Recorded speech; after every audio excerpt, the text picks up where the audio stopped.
best, cause your best ain't enough. When it's crunch time, make sure you're not giving up.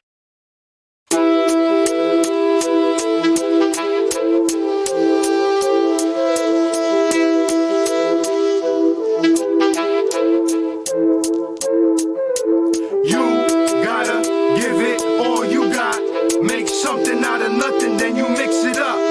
Do better than your best, cause your best ain't enough. When it's crunch time, make sure you're not giving up. You gotta give it all you got. Make something out of nothing, then you mix it up. Do better than your best, cause your best ain't enough. When it's crunch time, make sure you're not giving up. I've been maintaining that best, dealing with the stress, overcoming obstacles. It's God giving me a test, looking for answers in the sky. Ask me why I get high, cause the clouds give me signs. Show me time does fly, while I keep myself grounded, surrounded by wise guys. Keep it thorough, cause realize. Stay sincere and survive, fake and phony will die. Don't be surprised when my team arrive like the sunrise. You gotta give it all you got. Make something out of nothing, then you mix it up. Do better than your best, cause your best ain't enough. When it's crunch time, make sure you're not giving up. You gotta give it all you got. Make something out of nothing, then you mix it up. Do better than your best, cause your best ain't enough. When it's crunch time, make sure you're not giving up. Sick of eating hookups, no hope when I look up. They told me stop messing with shorty, she got me booked up. Was all in getting money, came home to sugar and honey. Nothing sweet, nothing funny, I'm so sick of looking bummy. Tap pockets like a dummy, so broke I'm feeling sick. Ask the Lord if this is it, so much pressure wanna quit. It's ironic how everything goes wrong when you go legit. All I got is my word, my balls, and this fucking spit. You gotta give it all you got. Make something out of nothing, then you mix it up. Do better than your best, cause your best ain't enough. When it's crunch time, make sure you're not giving up. You gotta give it all you got. Make something out of nothing, then you mix it up. Do better than your best, cause your best ain't enough. When it's crunch time, make sure you're not giving up.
the view. I don't need you, I want her to.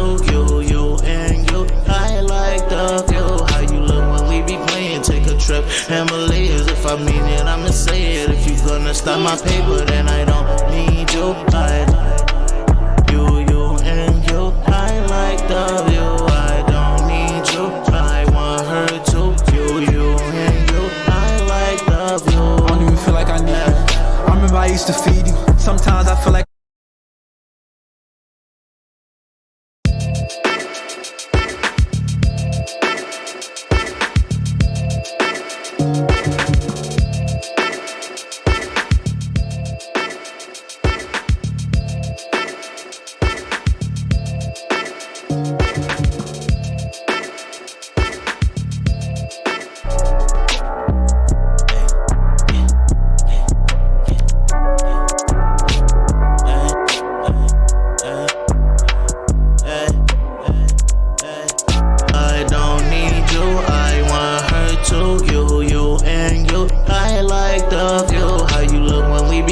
take a trip, Himalayas. If I mean it, I'ma say it. If you gonna stop my paper, then I don't need you. I you and you. I like the view. I don't need you. I want her to. You and you. I like the view. I don't even feel like I need you. I remember I used to feed you. Sometimes I feel like I need you. Reminiscing about the good times. Think about just me and you. I don't know what I did to you. Girl, you so beautiful. Yeah, you so beautiful. You be playing games. You be saying things. Hopefully you hear my pain. How you took me for a lame. He not even in my lane. Things been strange. You just changed. Things haven't been the same. I don't need you, I want her to. You and you. I like the view. How you love when we be playing. Take a trip, Himalayas. If I mean it, I'ma say it. If I'm gonna stop my paper, then I don't need you. I want her to. You and you. I like the view. How you look when you be playing. Take a trip, Himalayas. If I mean it, I'ma say it. If you gonna stop my paper, more love and more violence. I'm a good dude with low mileage. I'm an icon with no stylish, baby. Why you acting so childish?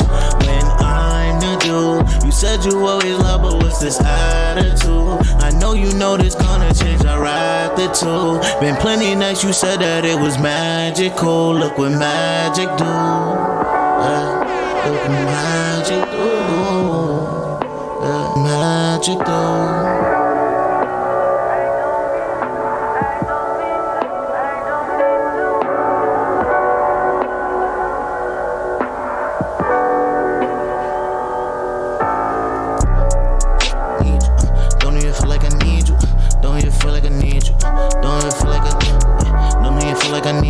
I don't even feel like I need you. I don't even feel like, I don't even feel like I need you. I don't even feel like I need you. I don't even feel like I need you. I don't even feel like, I don't even feel like I need you.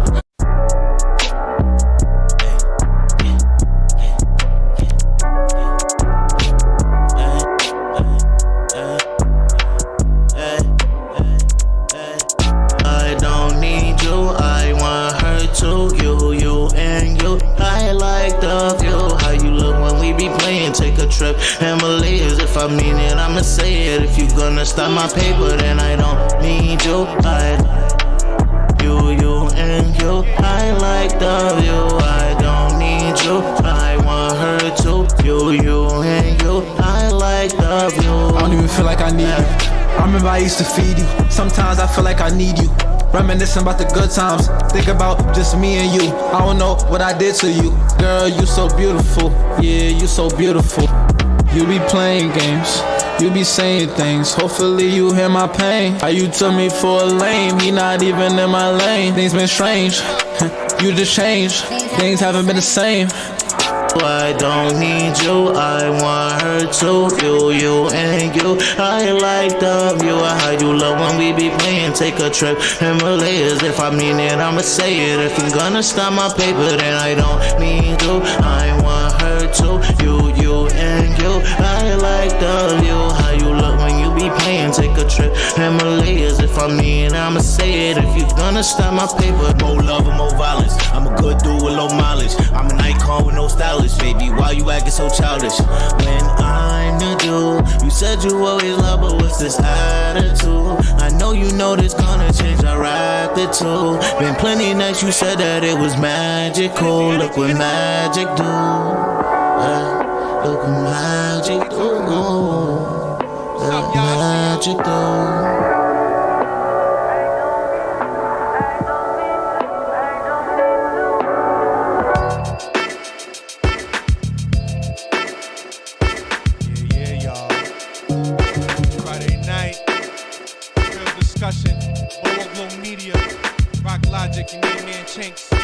Robin, Gary Facts, Rocky D, DOA, Royale, I see you, what's up? We're gonna make sure we do it right. You know what's going on.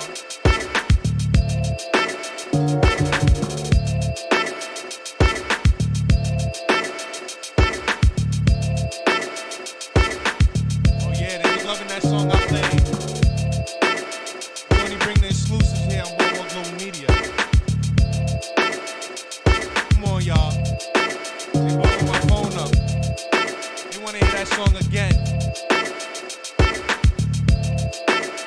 If you rocking with me, say what's up in the chat.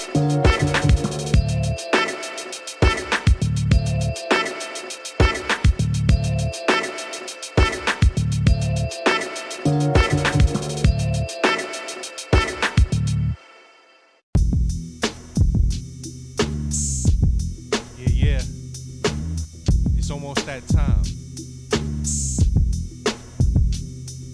Boardwalk Global Media.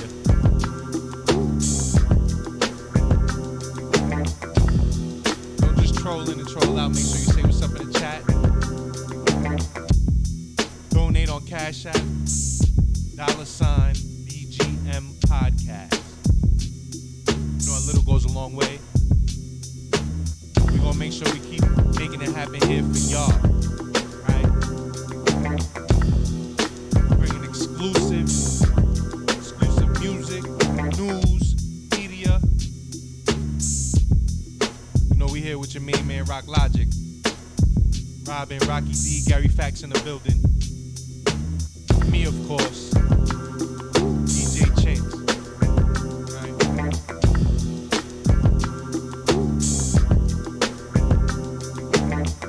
Want to give a shout out to everybody that's tuned in right now. We're gonna get it popping in about 2 minutes, y'all. Grab your drinks, your popcorn, your hookah. Maybe roll up a little something. You know what goes down on a Friday night. Real discussion with Rock Logic, Boardwalk Global Media.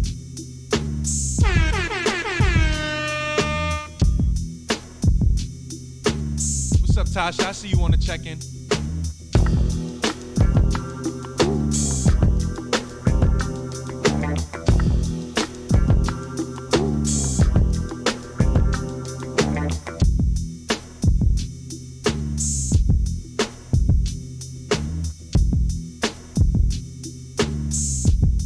Like I said, we only come with exclusives.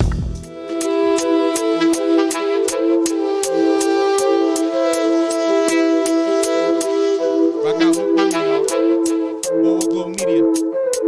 You gotta give it all you got. Make something out of nothing, then you mix it up. Do better than your best, cause your best ain't enough. When it's crunch time, make sure you not giving up. You gotta give it all you got. Make something out of nothing, then you mix it up. Do better than your best, cause your best ain't enough. When it's crunch time, make sure you not giving up. I've been maintaining that best, dealing with the stress, overcoming obstacles. It's God giving me a test, looking for answers in the sky. Ask me why I get high, cause the clouds give me signs. Show me time does fly, while I keep myself grounded, surrounded by wise guys. Keep it thorough, cause realize. Stay sincere and survive, faking phony will die. Don't be surprised when my team arrive like the sunrise. You gotta give it all you got. Make something out of nothing, then you mix it up. Do better than your best, cause sure y'all stay When it's crunch time, tuned in. We got some heat for y'all. you gotta give it all you got. Make something out of nothing, then you mix it up. Do better than your best, cause your best ain't enough.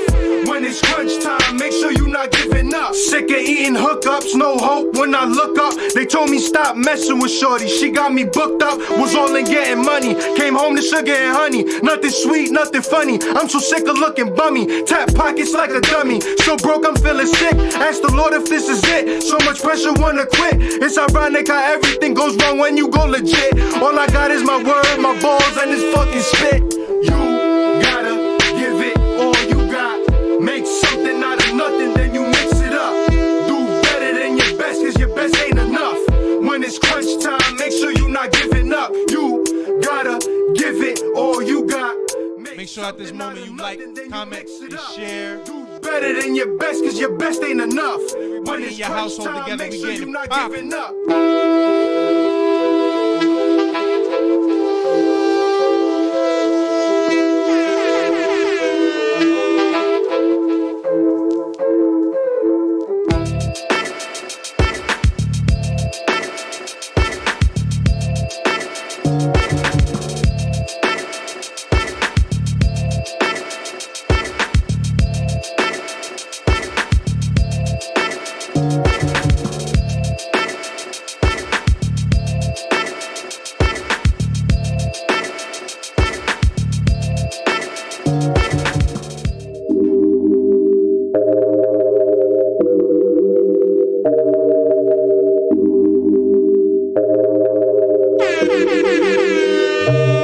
Now I'ma go and tell you this up off the rip.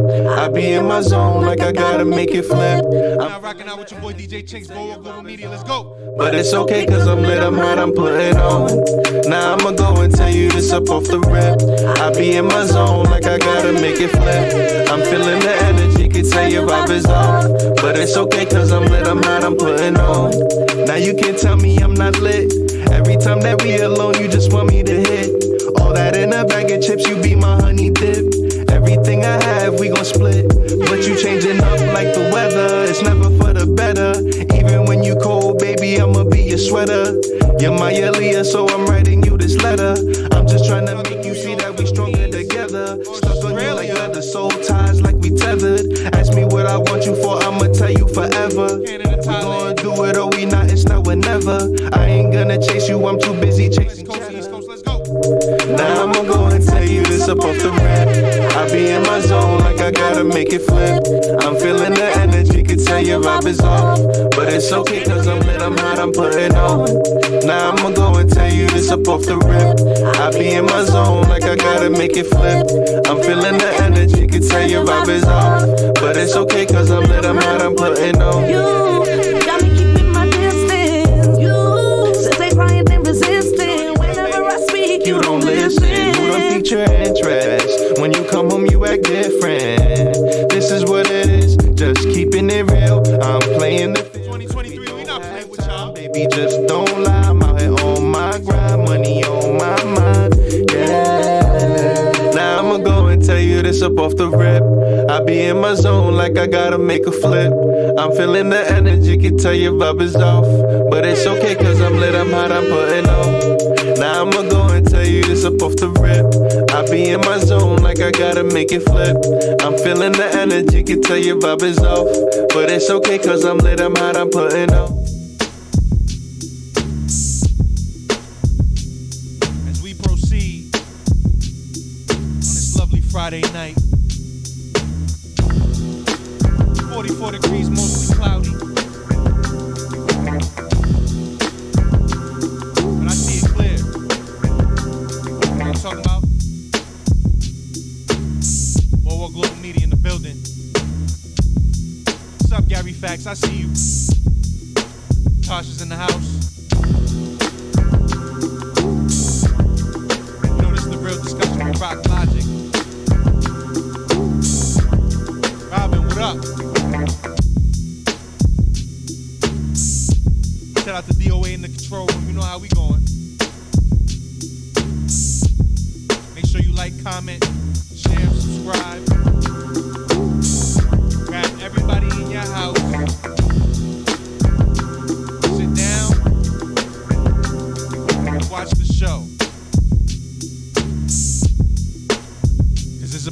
crazy.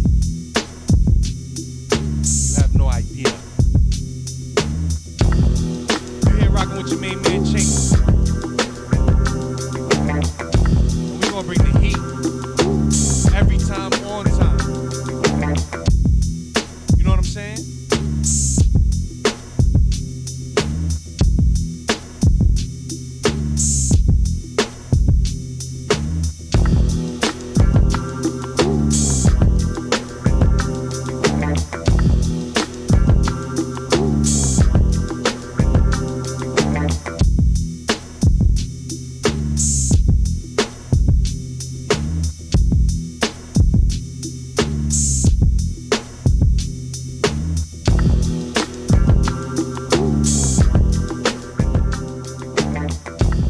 Robbie just walked up in the spot. She got the Clico. She must have knew it was my favorite. Wow.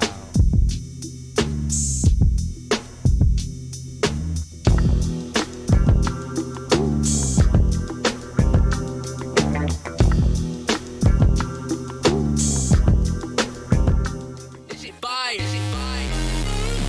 Baby, everybody has a blind spot.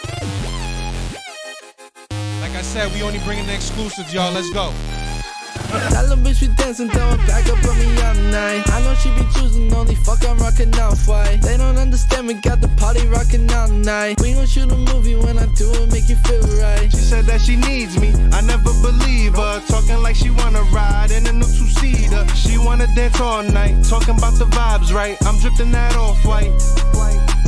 Cardi in my wrist, she gon' do a twist. Pass it to my bro, hand up. I Rock Logic's in the building. say he no miss, cross her off the list. Send her home in Uber, her boyfriend they probably pissed. Making money, dance, yeah. Do that money, dance, yeah. What he make him want, yeah. I get that if wanna dance, yeah. Money bulging out my pockets, you know I'm equipped. Did the dash, I ran up with a heart and caught me a lick.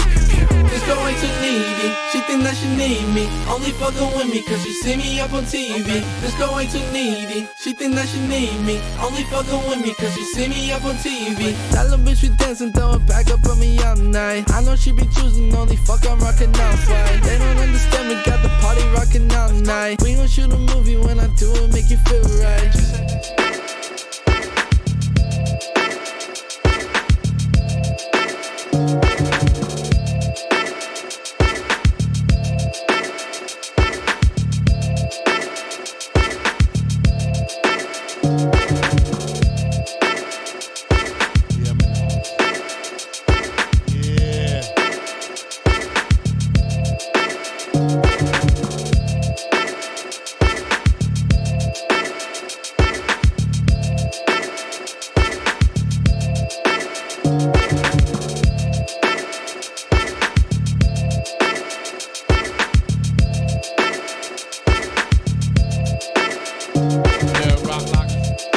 Rock Logic's in the building.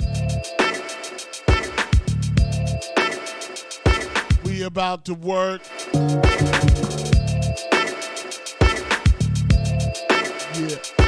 Yeah. We in the house, y'all. And we got a lot of shit to talk about. If you're in the chat room, let me know that you're there.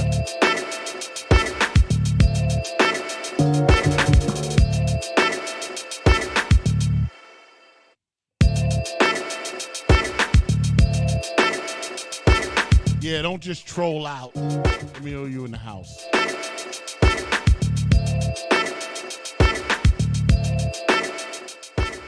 Yeah, we hear y'all. Hey. Yeah, don't just troll out. Let me know that you're in the house.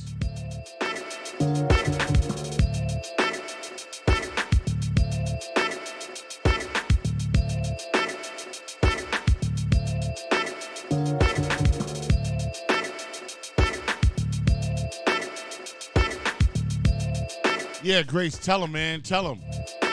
Hit the like button. Let us know you're there. Hey, it's Friday night. Everything's feeling good right now. Big shout out to everybody in the chat room.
We in the house, y'all.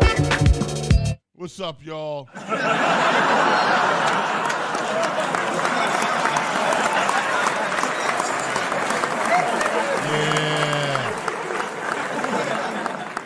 It's definitely another night.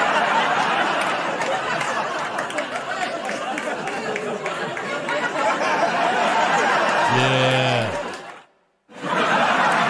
It's another night of the real discussion, and we here. That's it. Big shout to Embrace the Grace in the house. Tasha's in the house. If you're in the chat room, let us know that you're there. You know what I'm saying? It's one of those nights. Y'all looking good. We getting set up. We're set up. We got a special guest in the house tonight. Oh, yo, you got to put some headphones on the guest. Word. Come on, give me some headphones. What kind of people are you? Yeah, you don't have no headphones. Yeah, Gary almost killed us. Big shout to Renee Mickens. She gave us the she gave us champagne to end the Capricorn season. Word. Big shout out to everybody in the chat. Yes. Embrace the Grace like I got you. Word. I'm glad. Man, there's a lot to talk about too, man. We was talking upstairs before we doing the show, and it was just so much information, so much shit happened. You know what I'm saying? Like shit went down this week with the George Santos nigga and what's the dude that got the drugs passed to him in the court? Young Thug passing drugs in the courtroom. The name of the show is whatever Chinks put up. What's the name of the show, Chinks? Hiphop. 50th anniversary. Yes, and it is the 50th anniversary of hip-hop. And I just want to say that. I mean, not exactly today, but this year. But this year, that will probably be in August. Yeah, August 3rd or something. Yeah, is the official day that we 50 years old. You know what I'm saying? It was a lot. I had a conversation with somebody. I was like, yo, B, we've been doing hip-hop for 50 years. He's like, Rock, when you got involved? I was like, I was like 10. So the first 3 or 4 years of hip-hop, I wasn't there. But for the next 46 years, I was there. So I've been doing hip-hop for 46 years, which is incredible. You know what I'm saying? I'm feeling really good about it. But we got a lot to talk about, y'all. I ain't even fucking around tonight. We're going to do a bunch of stuff. We're going to talk about a bunch of stuff. Of course, we're going to do the relationship shit tonight. We got the relationship advice coming up at 9:15 when we do the relationship advice. We got, oh, my God, some fucking characters on that one. So we're going to do all that. I want to welcome everybody to the real discussion with Rock Logic, Gary Fax, Chinks, Robin, Renee, DOA. We got DOA in the house too also, which is good. Thank you, Gary, for that. So, we're going to do all that. My first hip-hop tape I brought was Run DMC. Quick question, y'all, in the chat room, like real talk. Thank you. Thank you, Grace. Like, what was the first hip-hop record or tape you brought? Like, what was the first joint that you got? You know what I'm saying? I want to know that. She got raised in hell. That was Grace. You young. The first record in hip hop that I ever fucked with was the first hip hop record I ever brought was Rapper's Delight. The second record after that was Grandmaster Flash rapping and rocking the house. The third record after that was the fucking 4+1 More. So, you know what I'm saying? We didn't have a lot of records to choose from back then. But big shout out to everybody who's in the house tonight. You know what I'm saying? We're ready to work.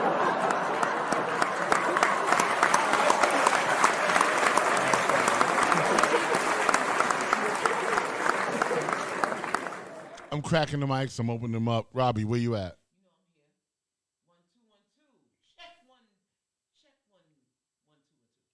I ain't even hear you. Nah. What? You dissing me, bro?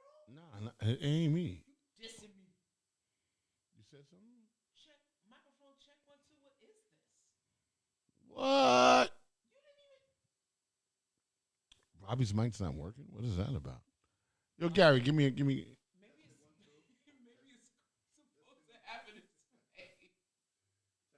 Yo, I don't hear nobody.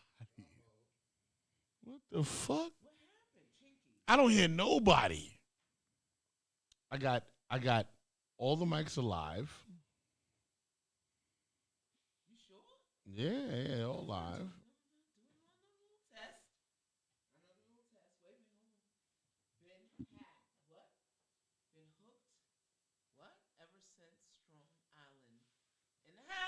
Word.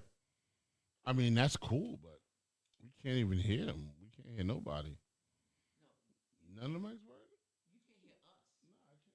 Is it on red or green? Everything's open. I heard it. Yeah, you heard. Yeah, but I don't hear y'all. I don't know what happened. Let's take a moment. I gotta take a moment, y'all, because I can't hear my co-host. Put on a co-host. Let me figure this shit out.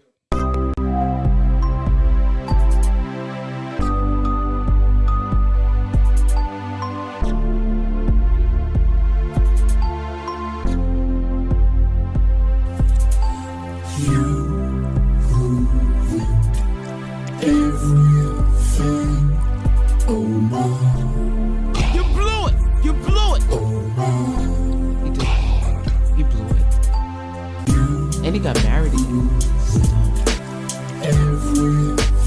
Gary.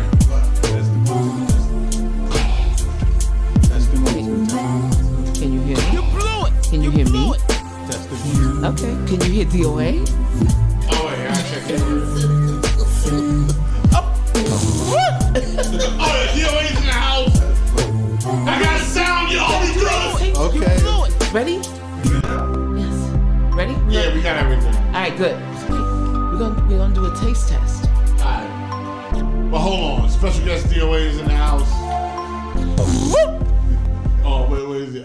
DOA's right there. Damn, he light skinned like a motherfucker. Yeah, DOA is white. DOA is light skinned. He always talked about him being light skinned. Hey, light skinned DOA. What's How up, you man? doing? All right, we doing a taste test. So Champagne taste test for the birthdays. Okay, so on my left I have brand A. And then on my right I have brand B.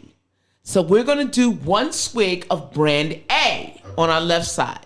Left. Yes. Let's do that. All right. Let's see what Ready? tastes better. So what are we drinking? I can't tell you yet. I mean, is it champagne? It is. All right. Allegedly. Tastes like ginger ale. It's light. That was nice. It was light. It was refreshing. All right, let's try B. All right, brand B. Let's go with B. Ooh. Oh, yeah. Full-bodied. It was, but I kind of like brand A better. Look around this man. I did. I'm just saying. You asking for an honest answer. I'm saying. She took your drink away. Listen, you don't need options, only choices. Nah, I like the one on the left Well, side. then, you know what? You have it. Yeah, Have had it. Yeah, I like that. I like brand B. Maybe because it was cold. Yeah, brand A was cold. So that might be the reason why I like this. Okay. I don't know if that makes a difference, but you know what? Nah, if it's chilled, it feels good. Okay. You like cold Eskimo pussy too? Damn, Skippy. That was good. All right. I like this one. Let me, I like both of them. You want me to mix them? No. Let me taste the other one. No. I want to taste it again. Maybe I got something wrong. What? No. Yeah, maybe I got it wrong. No, I don't think so. You should know from the first taste. All right, what come you on, like. come on, taste two. I'm gonna be honest. I really, yeah, it was $65, bro. Like, what the fuck are you talking about? No, you don't like it. It's okay. No, I like brand A better. Yeah, that's it. Big There you shout go. to brand A. right, now, Robbie, Yes. you gotta show them what we're tasting. Okay, so brand A. Oh, I don't know. Oh, Yeah, it's up. It's Andre California Champagne. Wow. Andre is brand A. I haven't had that since 1985. Right. And it has a warning label on the back, but it's too small. I can't read it. A warning right. Okay. Brand B is Veuve Clicquot. Ah, okay. Fancy name. Fancy bottle, fancy Not like drink. Andre. No, you like that cheap stuff. I do. Okay. And you know what? That's fine too. All right. Well, Andre all right. for everyone. All right, let's find out what DOA thinks. DOA, what'd you like, brand A or brand B? Hold on.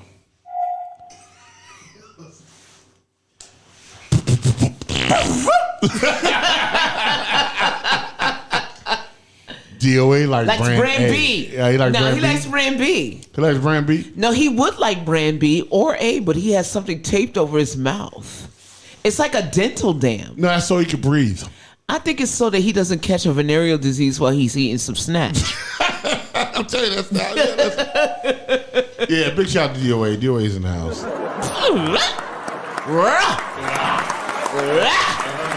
I remember that night. So we got a lot of topics, Robbie. What? So yeah, a lot of shit to talk about. Well, okay, So, yes, we do. let's we ride with gotta that. have to speed round this one. Excuse Yeah, me. Ooh. go ahead. Go for the first one. What's No, the I first can't. That's Gary's job. one? All right, Gary. First topic. First topic. Switch the carry over to Gary. What's the first topic? The first topic. We could go with the George Santos. We could. let's do that. All right. Give us a breakdown. So, George Santos, as everyone knows, he's this Long Island, New York congressman that got voted into the House. It's basically come out that he's just lied about everything, right? And the latest thing is that there's a video and pictures going on or around showing that he's a drag queen. And what's his name? What's his drag name, Gary? Katana something, right? First, it was pictures that was circulating around the internet. Then yesterday, somebody I guess leaked the video, and the video is all over the place. So he's basically given a headache to the Republicans. You know, the head of the Republican Party out in Long Island, they want to get rid of him. They held a press conference. I mean, Yes. this guy has done. Before you talk, Rock, let me just say something. All right, I'm not going to talk. This guy has just lied about everything. I mean, the drag him being and listen, let me be clear. It's not that he's dressed up as a drag queen that we have an issue with. Is that before that, him and a bunch of other Republicans were anti-drag queen, anti-LGBT. Right, no drag Right. queen in That's the schools. the problem. And No drag queens in Right, schools. right. I don't want drag queens teaching, reading to my kids. So he was very anti that. Right. So here it is now, the hypocrisy of him being dressed up as a drag queen. Is it hypocrisy, really? Don't say a word. Is it hypocrisy, really? Because they needed him to vote in, what's his name? Kevin?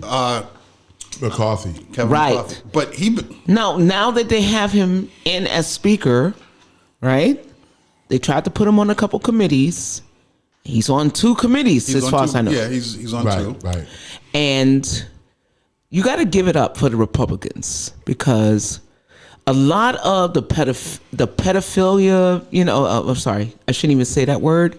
The pedos, a lot of weird, sex people are Republicans, and I think he's living his true life. He's coming out. I mean, someone had to out him, but is he really different from like a Madison Cawthorn? But no, so totally hear what you're Is saying. he different than J. Edgar Hoover? No, well, I don't know if J. Edgar Hoover was a Republican. He was. Okay. Yeah, so if you're gonna be your true self, that's totally understandable. But in true Republican fashion, right? He's following the line to me.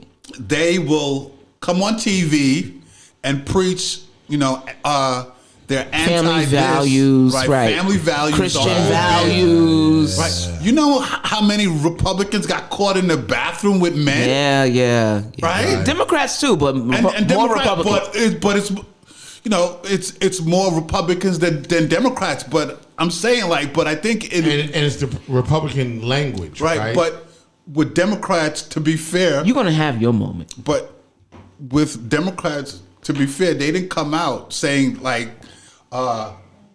blasting, saying, family values, anti this. Right. These Republicans are like staunch conservatives. That's true. You understand? But what is conservative if they're breaking the rules that they created? But it's like, how you gonna, if you're gonna represent, if this is who if you're saying that I'm anti this, anti that, then and you're appearing to your constituents that you're supposed to be a model person, right? So basically, you're selling a false image to your constituents. This is where Rock comes in, right? You're selling a false image to your constituents. I'm not saying another word. Rock is going to have the floor. Now, look, we all know that gay people, all these people vote. So if you're gonna be yourself, then be yourself. But don't mislead people, because that's what you're doing. Right? So now when stuff comes out that you're doing opposite of what you said, then it's clear hypocrisy. And I think that's the problem, right? I think the hypocrisy is not the problem, it's not the lifestyle. Right. Now to some it's people, the lies that's the problem. Right. Exactly. So Rob, go. What's your take? First of all, I like reading. Hold on, DOA's in the house. Hold on. No, DOA's right here. No, he's on the phone. No, he can't be. He's right here. Yo, DOA, what's up? What's good? Yo, we got you right here. Let me put you on the roadcaster. Hold on.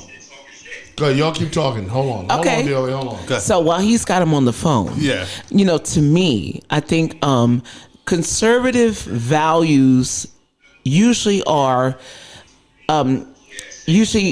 fiscal or religious, like Christian, right? It's supposed to be a Christian backbone. So, yeah. But it's not about the fact that George Santos is a cross-dressing fake Jew liar. All right? Yeah. It's the fact that the party's embraced him to the point where he's there like helping pass bills. Like they should automatically invalidate him because the people who voted for him did not know. They didn't know he was lying. Right. Hold on, I got DOA on the phone. DOA! What's going on, y'all? How you doing? What's up, DOA? You got me as a fucking dummy. Yeah, hold on, wait. Yeah, we gotta put you on, DOA. You the whitest you ever been, the true self. DOA's right there. DOA's right there. I always knew you were white on the outside. DOA's right there, baby. He's chilling. We had to fill a seat, so that's DOA right now. Stay on the show so you can talk through the mannequin. Go ahead, DOA. What do you want to say? What do you think about George Santos? DOA. Did he hang up? No, he's there. Yo, DOA. Oh, wait, hold on. Oh, we got disconnected. No, I think DOA is here. That's why he's here. This DOA is here. That's why he's here. He's here. No, we got him. Hold on. Conservative values. Yo, D. DOA.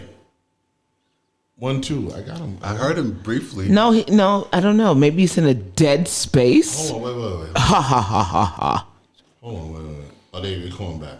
All right. Hold on. Yeah, DOA. DOA. Yo, Dredd, you there? He's dead on arrival. He's right there. He's dead on arrival. Can y'all hear me? Yeah, I got you now. No, it sounds a little fucked up. It sounds like robots. But your niggas got me as a dummy Yeah, I do that with sometimes. Your niggas is clowning me on my day. Okay, I'm gonna get your niggas asses back next week. Yeah, we're gonna love that when you come back. DOA's in the house. Yo! I'm trying to make sure you niggas don't get COVID. But okay. DOA, you got COVID? Yes, that's why I'm not there. I caught COVID. Yeah, he caught COVID. How you get COVID, DOA? Who gave it to you? I don't know. The world. I don't fucking know. Was it sexually transmitted? Why would it be sexually transmitted? I know you talk about sex a lot. Yeah. Nah, man, shit. We was like, I need to fill the seat. And I was like, I miss DOA, so I want somebody in the seat. So I was like, you know what? We're going to put the mannequin in the seat so I can have DOA here with me. Okay. I heard something about sexually transmitted diseases and all kinds of crazy shit. Nigga. Because I'm watching. Nah, I love it. I love it. I love it. And I love it. I'm just making sure niggas don't catch COVID. I'm making sure nobody gets fucking sick. Yeah, I know. But if I get COVID next time, I'll come around you niggas and get y'all all fucked up. Because I know your immune system is fucked up. Listen, I appreciate I don't want you to... I appreciate it that you didn't come because you got COVID, you know what I'm saying? But what do you think about the George Santos thing?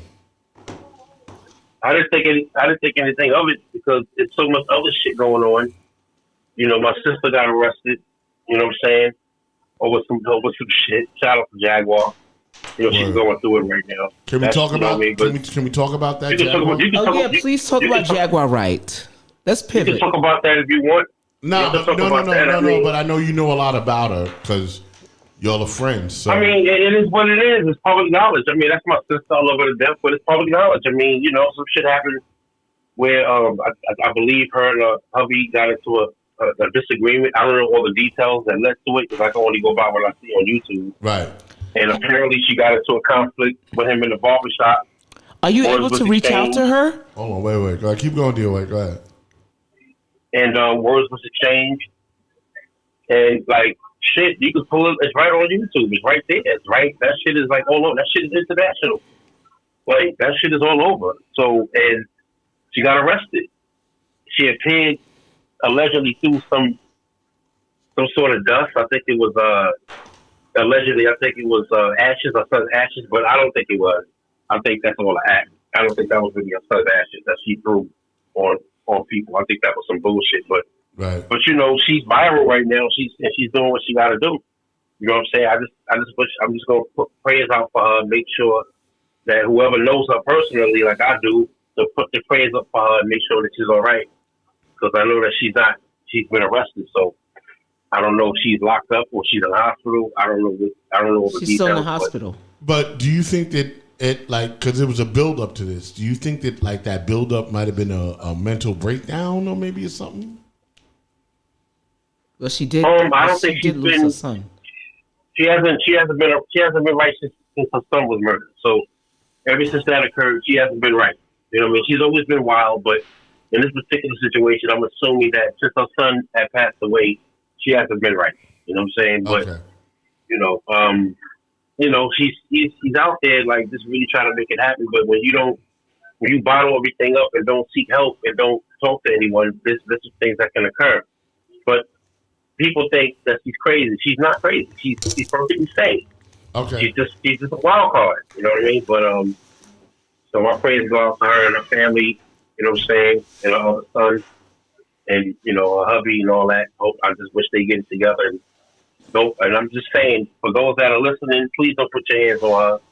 Don't try to harm her because she's no threat to nobody. She's just, you know, doing things her way. But she ain't putting no hands on nobody. So don't try to harm her. You know what I'm saying? That's all DOA got to say about that. Do not put your hands on her. Do not try to harm Jaguar Wright. So that's all I got to say about that. Yeah, so, I mean... I feel like maybe she might have needed somebody to talk to at one point or another. Because I think that, you know, everything she's been doing has been, you know, because when you get on the mic, right, when you get in front of people, there's things that are going on in your personal life. And then sometimes you reflect that on the mic by lashing out and saying outlandish things and feeling how you feel, right? Like, fuck it, I'm just going to say it, right? I don't give a fuck, right? And in all due actuality, it was a deeper situation for her than just entertainment, right? when we get on the mic, it's just entertainment. But I think maybe it might have been a little deeper that, you know, whatever she was going through with her husband and in her life kind of bubbled over into the situation she has. It has now. to. It has to. It's inevitable, right? Because you have to think about it, and I'll use another example later. But when you are at a certain point in your career, when you're at a certain point in your career, you identify your whole self awareness. Existence, yes, it's part of what you do. That's right. Right, and there's a pie. Everything in life is about a pie. You know, maybe a third of her slice of her pie was her career. The other third was her being a mom, and the other third was about being a wife. Right. And I think once you take one slice away, then everything else crumbles. Right. And I think that for her, her son dying was that pie crumbling. Okay. You know what I'm saying? And The unraveling. right. And then from there, you have to understand when you have kids and you put them before your career, a lot of people in this instance, they don't blame the kid. They make sacrifices, but they reflect on their lives and they say, you know, I had to do what I had to do in order to raise my kid, but my kid's dead now. Yeah. And now I have this husband who's driving me nuts. He's the third part of the pie. And I think once you remove that part of her pie, everything else crumbled after that. Yeah. That's what I think. How do you feel about that, DOA? I mean, that's part of it, but there's a lot more to it than that. And But, the only reason why I say that DOA is because of the ashes part. When I don't she think broke that was down really and she bad. threw those ashes and she rubbed the ashes on her face. I don't think that was really his ashes. I Well, think that you shit know, was Okay. baby All powder. right. So you're thinking maybe I don't think it was. I think that was. You know what? I'm gonna leave that alone. But I don't think that was ashes. I'm gonna leave it like that. I don't believe that was ashes. and you are a professional, You know what I'm so you saying? would know. That's true. And no, hold on. And I'm watching a podcaster now, Minister Jap, that's his name. He actually had a strong following. He still does. But he's falling apart on his lives because his mom died. Okay. And because she died, he kind of like lost it. So he's actually doing live like YouTubes where he's actually falling apart on camera. Okay. And I'm like, you know Is he what? bullheaded? That was Is his he pie. bullheaded? You say is he bald headed? No, He bullheaded this time? no, Or somebody else? Okay. no. He does the musical, like the preachers in the church. Okay. Minister Jap.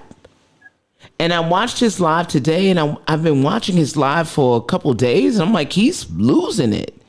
But then I found out his mom died, and I realized that he's now questioning where he is in the world and why he's doing this, everything. And he's doing it live on YouTube. Because emotionally, he's at a loss because his mom died. Of course. And I'm thinking, as a mom, if I were Jaguar Wright, you know, you get a little lost. You I get a agree little with that. lost. I agree with that. And you know what? You'll follow people. People will get in your ear and they'll tell you shit. And maybe you have some memories that didn't work out for you when you were hot and popping, and now you're not, right? And not to say that she did anything. Well, everything leads up to a certain point, but I'm just saying, like, once you have a whole pie and you removed a slice of it, it actually holds up everything else. Right. Right. And I think that this dude Solar, not Gangstar related. Oh, word? Okay. No, it's not him. All right. He's part of a cult type deal, like I know. When nature boy, concrete something, I know, right? What'd you Yeah. say, DOA? Go ahead. I know his history and all that goofy shit. But my thing is, it ain't that. You know what I'm saying? It's not what people think. One thing I know about social media is that it's gotten so fucked up that you have so many people participating just to get views. Yeah, that's true. Using light, I agree. Especially people that are doing these so-called podcasts. Jaguar Wright has created so many people podcasters. She created so much content that she birthed a lot of people that now have podcasts. So when she had left for about over a year, these so-called people with these fucking podcasts didn't know what to do, so they had no content. Right. Because she created them and gave them content. And here's the deal. But no, here's the deal though, DOA. And I get it. Mm-hmm. But the problem is that I'm having is, and this is real life shit. People love the build up for the breakdown. They love the breakdown. When they see her breaking down, that's news. People can gossip. Mm-hmm. They can make content out of it. They're going to make money off her anyway. When I saw Black China's mom do a live, I said, I didn't even know she had a YouTube channel. And she had a I'm not going to get into that, but like I said, this shit is all temporary. So once this content goes away, because this shit is not going to last, right? Then you're going to see what motherfuckers is made of, right? People just say shit, do shit, just to say, nobody in this so-called social media world is your friend, right? So people are just going to go and run with anything and say anything just to get clickbait, right? So that's what this is. You know what I mean? Even a clown nigga that's with her took her fucking phone and followed her into the barbershop. He took her phone, and shit was live on Instagram. Okay, but the nigga turned around and told her, "Yo, I'll be back when we get my phone," and looked at the fucking camera when he said it. No. This is the world we living in now. No, but this, you know and you're right. We are living in this type of world. The world we live in now is not just about clickbait. We've always looked at people who are very high up and watched them fall. And we always relished in the fall. Always. Mm-hmm. Friend or not. And I know it's personal for you, but we've done this in the entertainment world for a very long time. We just didn't know them personally. So it didn't affect us really. Now that we have it's not personal for me. It's not that. It's just that I know the bullshit. I'm just saying at the end of the day, I just want to pray for her. I hope that, all is well with her. Hopefully I'll be speaking to her soon. But at the same time, I'm just putting it out there for anybody that's listening to this show here. Please do not put your hands. You know what I mean? Like it's not that serious. It's not what you think it is. Because you have a lot of people out here that's running around that do shit just to say they did shit. So it's all entertainment at the end of the day. You know what I mean? Yeah, I get it. Time, some of it is real. Some of it is real, but a lot of it is entertainment. So, I just want people to understand not to fall into the bullshit. Okay, and I get that. But I made it past the third grade in a very high level, right? So for me, I don't know Jaguar Wright that well. Not as well as you do, right? I'm just trying to end it. I don't want to keep talking about it. No. I'm just saying as a casual observer of podcasts, and I see her trending. Remember the algorithm? She is in the algorithm. So when I look at her story, I really don't care. I pray for her and her recovery. But there's a whole lot of things to unpack here behind the scenes that are not being presented. And you know what? For me, it doesn't matter one way or the other. If it's all about other people making money, they're going to do that anyway.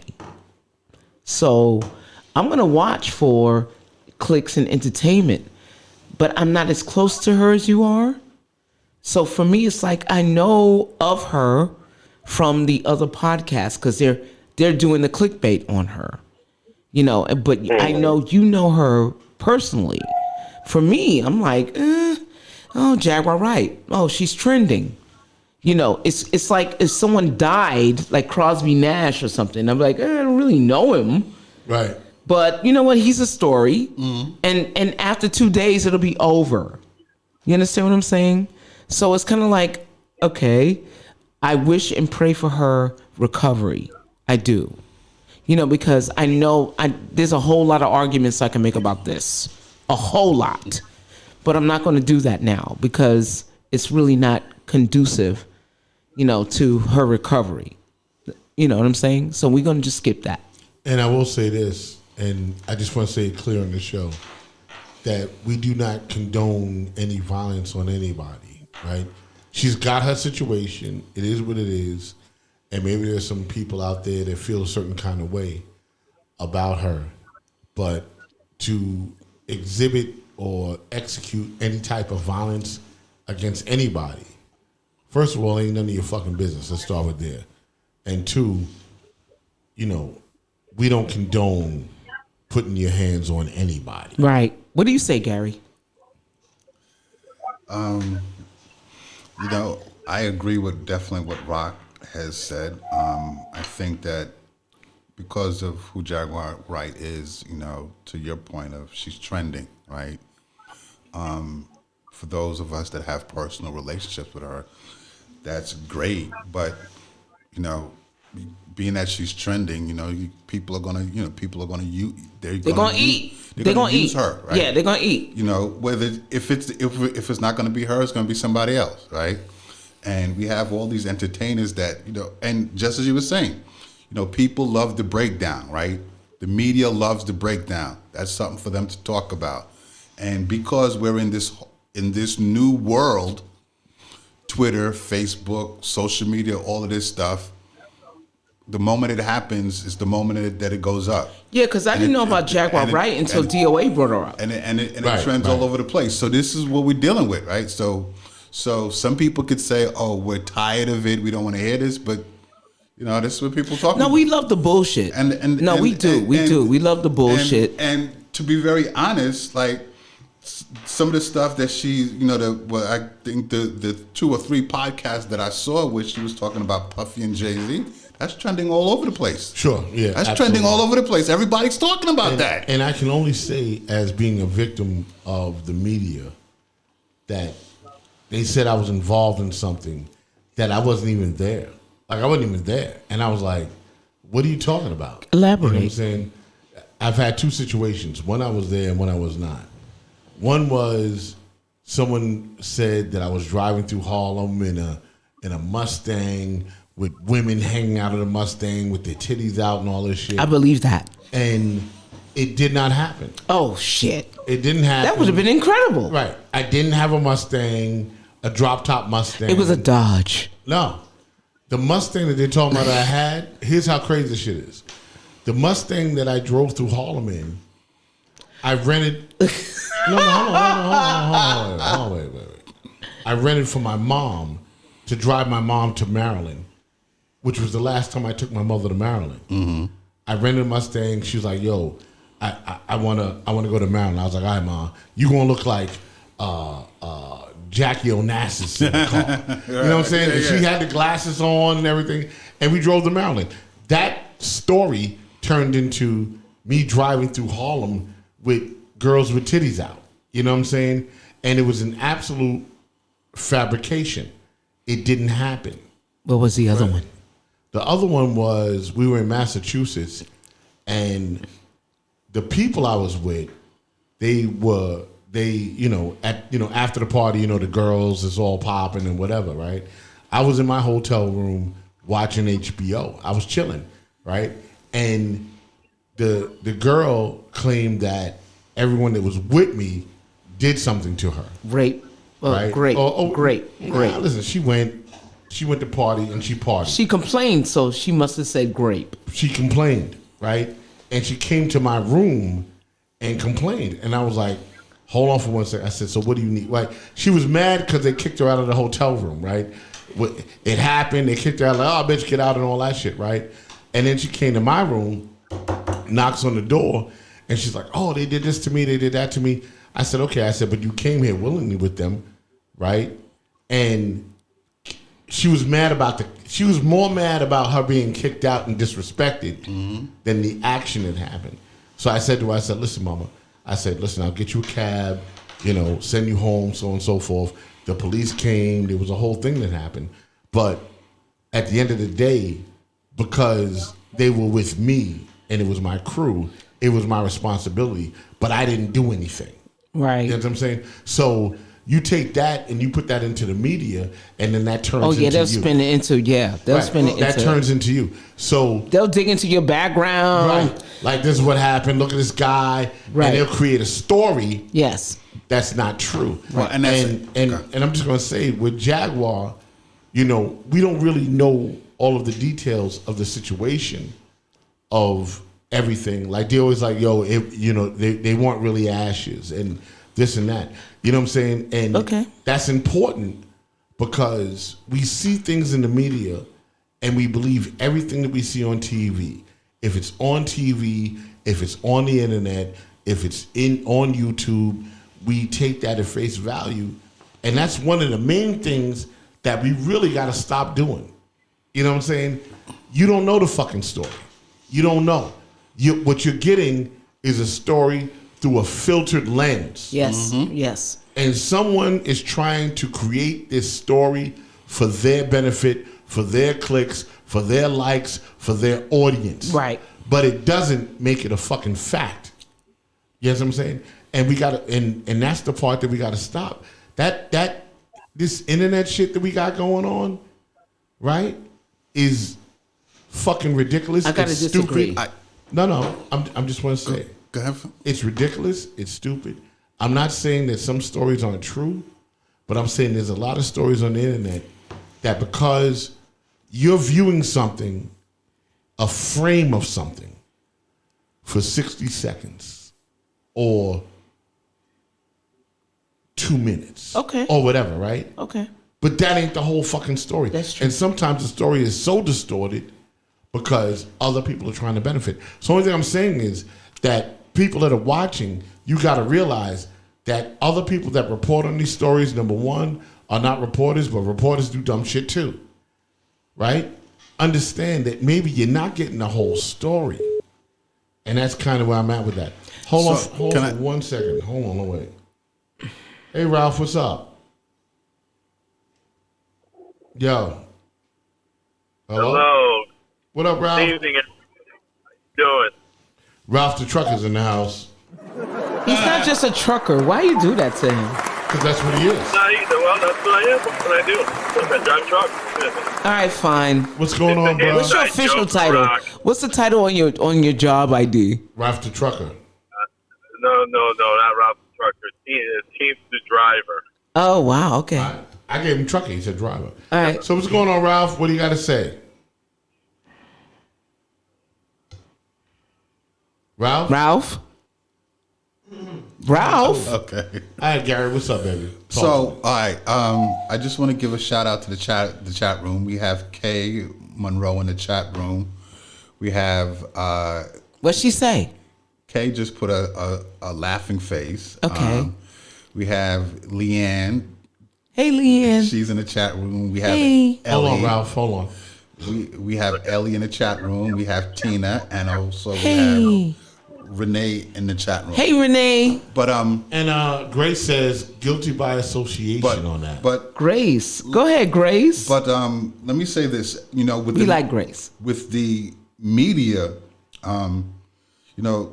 unfortunately, we're in a time where we're going to have media that's going to distort, right? And with certain stories, like I'm going to look at different media outlets to see how it's reported, right? Right. How the headline is worded, Right. Because there's a science behind that, right? Because they're targeting this certain demographics, Right. Now, last night, actually, I saw something on YouTube about which I've been talking about for a long time with Tommy Hilfiger and Andy Hilfiger, right? Now, I remember, and Maria Davis knows this, Andy used to be at Mad Wednesdays, right? And him and Tommy were very embracive of the hip hop community. Somebody went and put out, I guess, this email about him doing racist stuff. Right. Right, going on Oprah. I remember that. And I remember, like, my mom used to religiously watch Oprah. She's never seen that. I've seen, I used to watch Oprah with my mom. I've never seen that. So, but for someone like Tommy, he was upset because he was genuinely him and his brother were genuinely in love with the hip hop community and supported. Right? I know that for a fact. And I agree with you, Rock, because I've seen Andy. Polo too, yeah. Right, and I've seen Tommy and Andy at Mad Wednesdays, right? Right. So I say that to say, in terms of negative media, even with someone like that, look what it has done, right? He's made his money, but he's like, yo, this, all this stuff is untrue, and so it's you get people that's gonna hate, yeah, right? And I think nowadays, because of the new media and clickbaits, now you got companies paying, right? So now your personal breakdown is money. Well, listen, and you are absolutely 100% right, Gary. And I want to go to an international level. No. But let me go to this level first. Yeah. Trump is another example of how to manipulate the media. Absolutely. Right. Okay. Oh my God. He's had E. Jean Carroll. He's had there's another woman. Her name starts with an M. That she followed Trump and she did all of his interviews. Mm-hmm. She knew about the January 6th riots going on. She never reported it until she wanted to write a book. And I know a personal story where I knew a girl who was the niece of my friend. Her boyfriend was in an altercation that was justified. But in the media, they painted him as a criminal, just like the Central Park 5, right? And because you got that, this is before the internet. Right. Before you had the internet, you had the press. The press was what they called the Fourth Estate. Mm-hmm. The Fourth Estate worked with the local government, okay? Just like Fox, just like the Daily Mail and the UK, and Rupert Murdoch. I get it. Yeah. A lot of times the lens is colored. It's not objective. You know what I'm saying? It's based on whoever is paying that media company to paint this story the way they want it to. For YouTube and all these social media, they act. It's like the Wild West, right? You got these outlets that are paying for stories, rehashed stories from back in the days that may not be true. It may be, there may be some illustrations and some true facts. But if someone says, I've seen someone get killed, oh no, that's not true. Let me take that back, right? And they'll say it on air. I never actually seen it. So it's kind of like it depends on who is telling the story and who is disseminating the story. Correct. Yeah, but and I always say to that I don't know if y'all remember Occupy Hong Kong. Yeah. Remember they were all out there, right? And we saw it on TV, and there were all these tents and shit, and the shit looked crazy, right? So during that time, I flew to Hong Kong for a show, right? And before that, I saw so much in the media. I was like, yo, man, maybe I shouldn't go to Hong Kong. It's turmoil. It's crazy. I had fear. I had legitimate fear. And I was like, fuck, I'm going to get on a plane. So I get on a plane. I land. Nothing happened in the airport. So I get in the car with the promoter. And I said, do me a favor. I said, take me to the Occupy Hong Kong shit. I want to see this shit. And as a black person, you love to see protests. You love to see shit going down.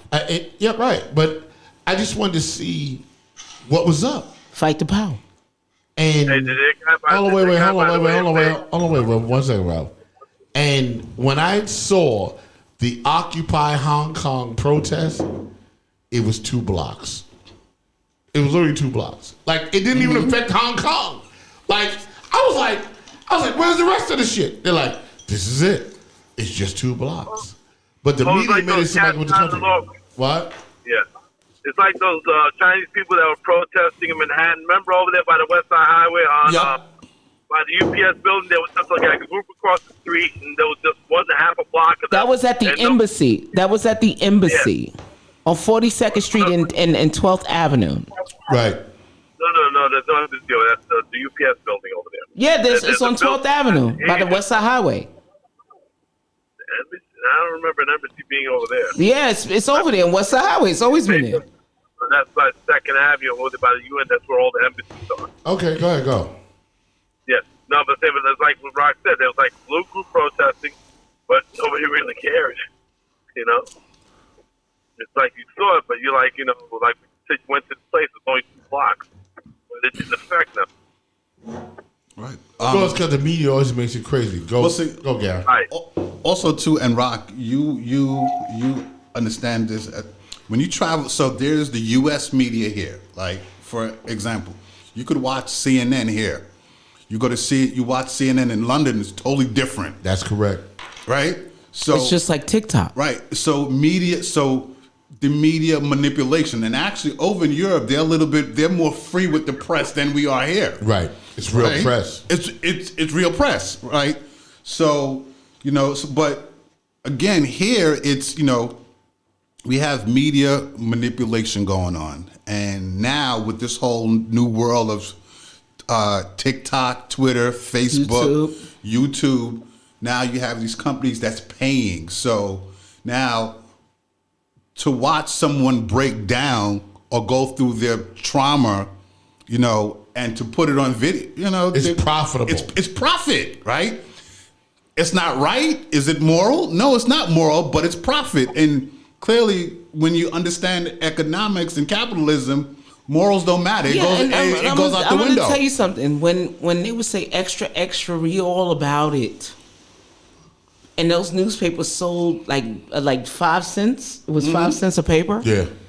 It's the same thing now. Well, yeah, it's the same thing now, and this is how the narratives are changed. We talk, you know, and I don't know. I'm not going to talk about the news, but And I want to talk about George Bush. Keep going.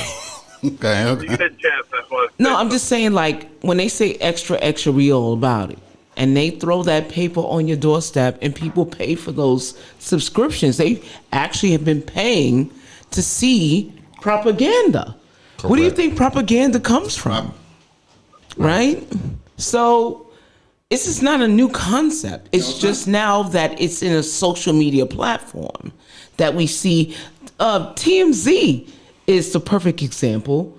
Media Takeout is the perfect example. You know what I'm saying? Like, this is something that they birthed. They've birthed this.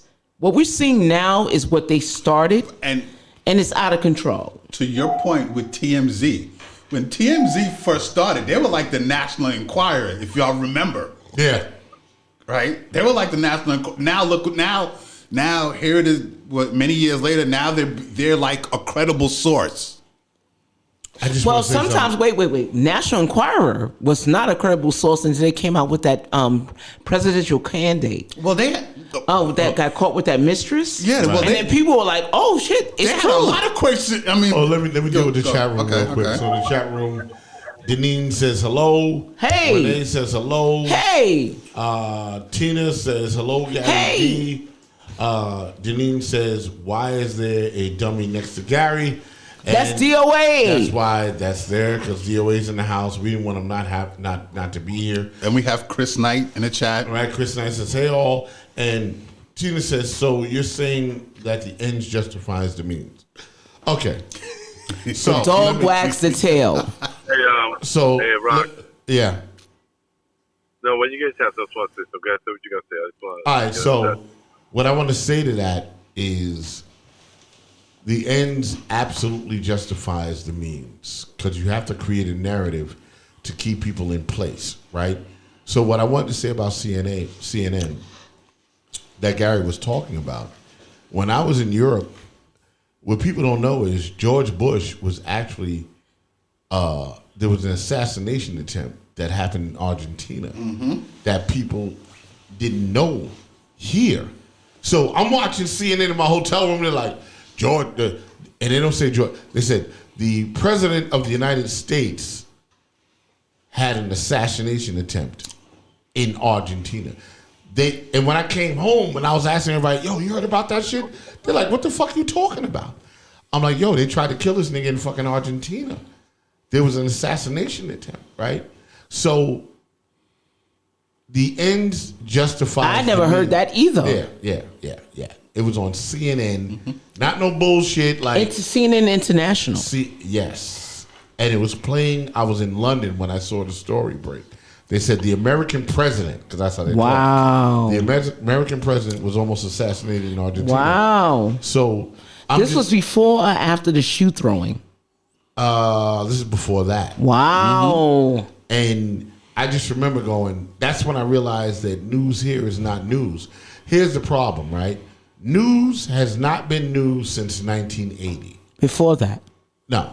79 before that, the news was an independent thing, right? Independent people, not corporations, ran the news. Now, I'm not saying there wasn't propaganda before that, but what I am saying is, once, what's the dude's name? Who? That started CNN. Oh, Ted Tucker? Ted Turner. No, Ted Turner, right? Yeah, Ted Turner. He brought in The 24-hour news cycle. Correct. Once he created that, this is one individual that controls the news, right?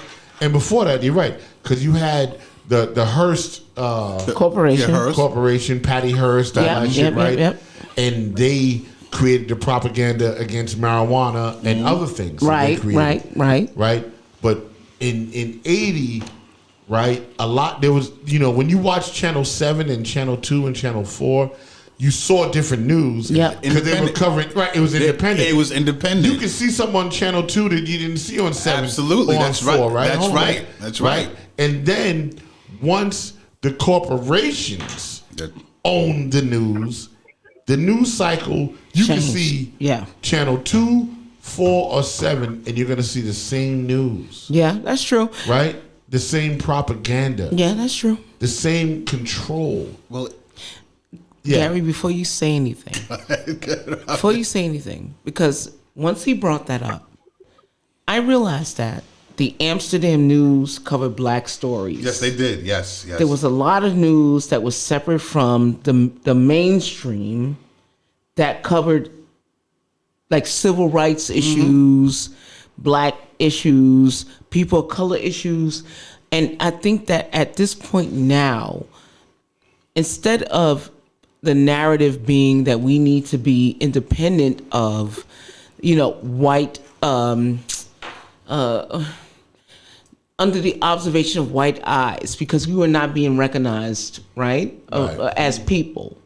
I think social media has taken on all concepts, even in black media, right? In black media, they talk about reparations, things like that, but there's nothing like hip hop, the Hip Hop Forum, the Universal Hip Hop, where all rappers have to come together and form a union. Like, there's so many different aspects of black media. Let's just go with that.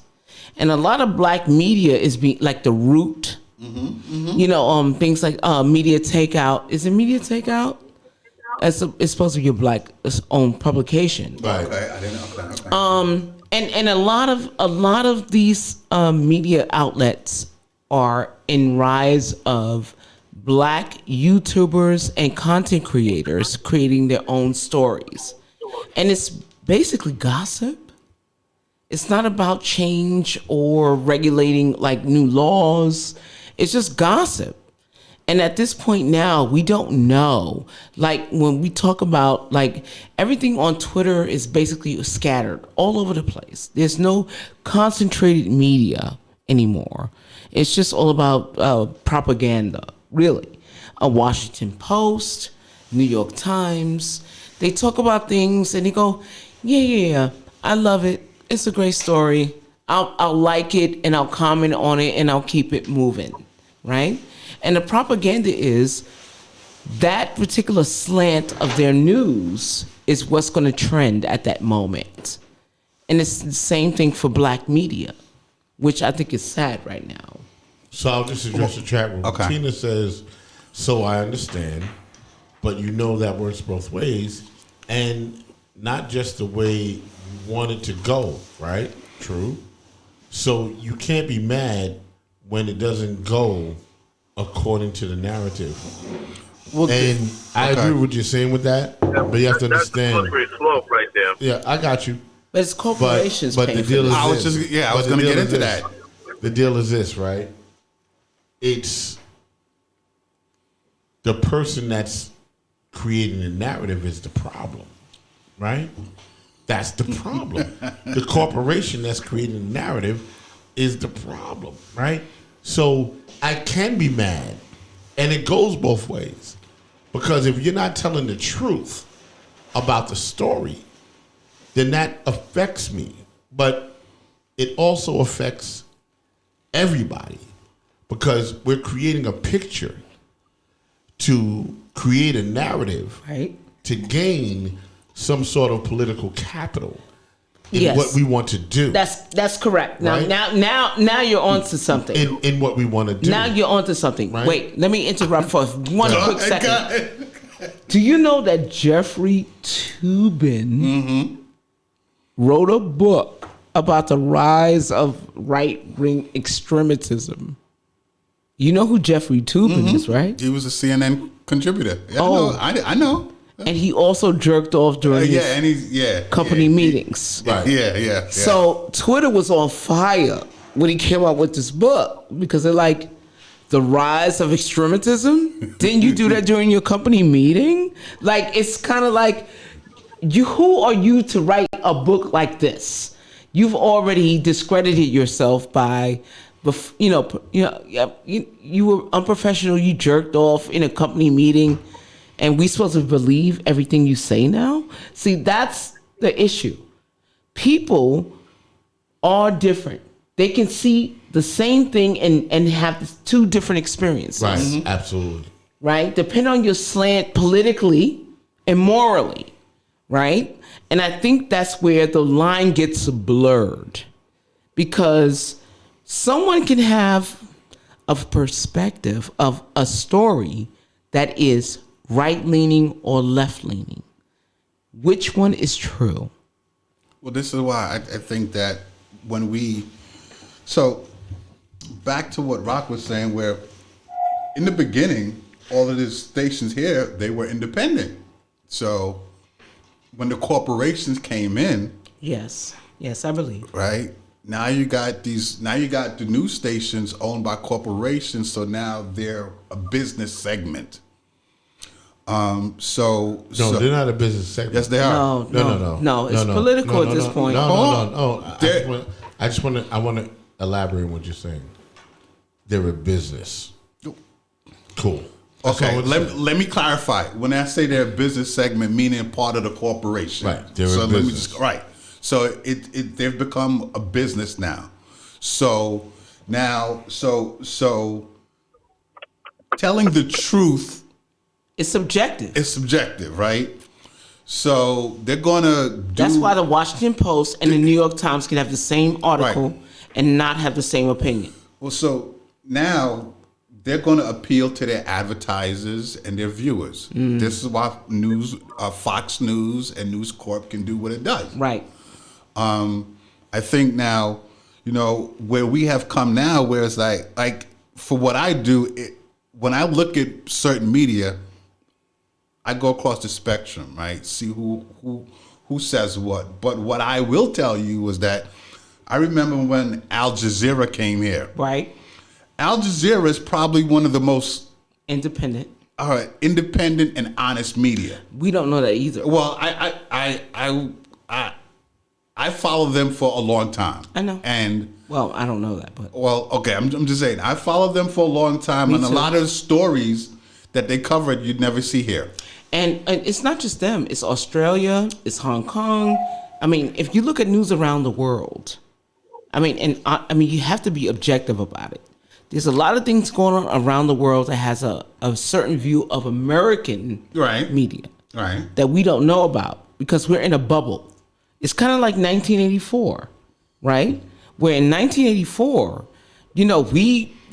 everybody was conditioned to believe that somebody was coming in from the outside to infiltrate, but we don't know what the other side is saying. Now we have the internet and we can actually read what the other side is saying. However, the problem is this.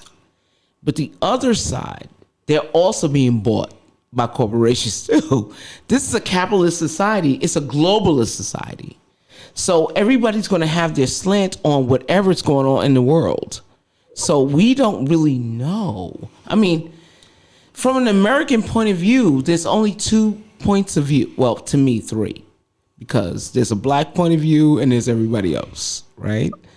But in every other part of the world, I can't trust that either, because communism runs the media in China. So they're going to report their part of the news. Socialism and communism runs Russia, right? So we don't really trust their point of view either. So it's kind of like we don't know. We have to pick and choose what's true or not. Well, I think that when it comes to that, it's the independent journalists, right?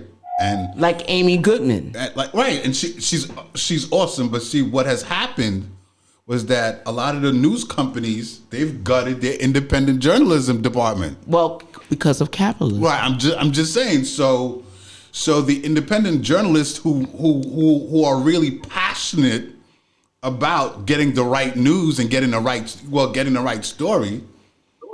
You know who you should follow?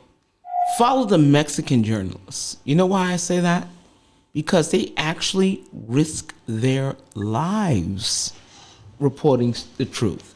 They know that they can die. But this is the same thing with Al Jazeera. And the Russian Times too. Right. If they actually report the news that can risk their lives, their actual physical life. I've seen, what was that, Panama Papers? Mm-hmm. I know what you're talking about. And the journalists died. There was 3 or 4 journalists that died reporting the story. Right. That's what made me believe it. I was like, oh, damn, they died reporting this story? It must be true. So, the one thing I will say before we move into relationship advice. This was good. And this is what I want to say. Tonight when I go home, I'm going to watch a movie that was made in 1980. 79, 80. What's it called? It's called Network. Oh, Network, yes. I did see that, yes. And Network, yes. The guy actually, he hangs out the window and he's saying, it was basically, he's like, yo, y'all believe this shit? This shit is bullshit. You know what I'm saying? And I think what everybody has to understand is listening, and it's anti establishment and everything that I do, is I'm telling you, this shit is all bullshit. It's all bullshit. It's all a narrative. It's all how someone spins the story. No. That's why we have spin doctors, right? And we don't always get the full story. You know what I'm saying? And I just want to say that. And I'm going to watch Network tonight because in 1980, Wag the Dog, right? Wag the Dog, very important, with my man Dustin Hoffman. And that is another way that you will see how the news is manipulated and created so that you will have a point of view. And that point of view is currency. Understand something, I'm going to say this right now. The news is a business, but I don't think you're clear. The news is the business because they have to tell you a story for ratings. Once ratings is the problem, and let's go to ratings. Clicks, likes, love, subscribe, right? Then there's no truth, right? Because the real foundation of what I'm trying to do is to get likes and clicks and subscribers so that you are entertained, you are moved, you feel what I'm saying to you, right? That's not just me. That's every YouTuber. That's every news outlet. If you're not watching the news, right? What are you watching? They don't get sponsorship. Right. And they don't. Well, they have shareholders. No, but wait. Let's move for what it is. The foundation is, right?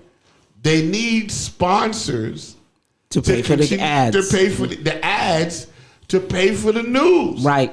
So we got to have the most outrageous shit.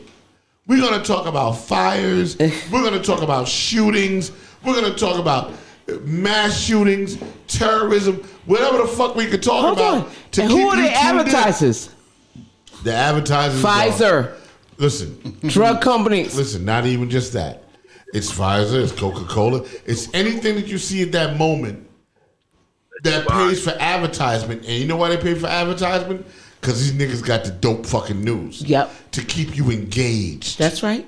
Go to Right? commercial. But so you got to feel that.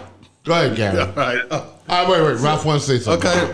What up, Ralph? But now, when you were saying everything like Google, I mean, with the internet and everything, like Google, they give me so many different stories about Jerry Renner, about losing his leg or not losing his leg. You don't know what to believe, you know, and you can't find the man himself speak press conference, you know.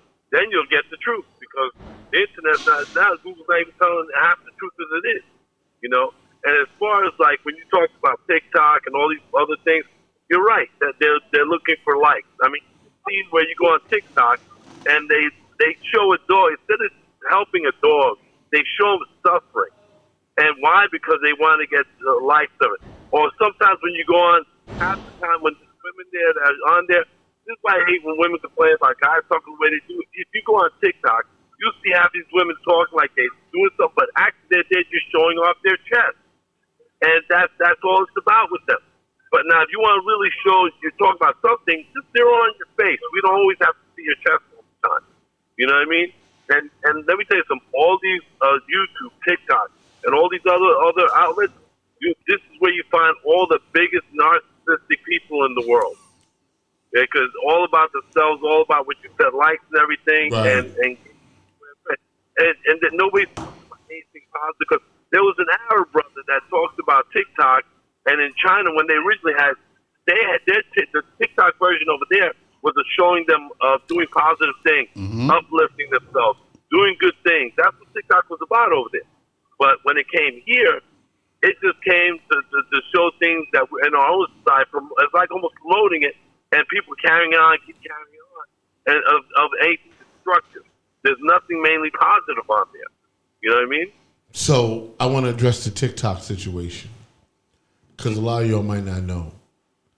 TikTok, this is what Ralph is saying. TikTok in China is about accomplishments. The youth on TikTok are showing diplomas and master's degrees and positivity, right? And that's the algorithm that they created for TikTok in China, and TikTok comes from China if you don't know, right? Here, the algorithm is about the demise of American society. It's the lowbrow.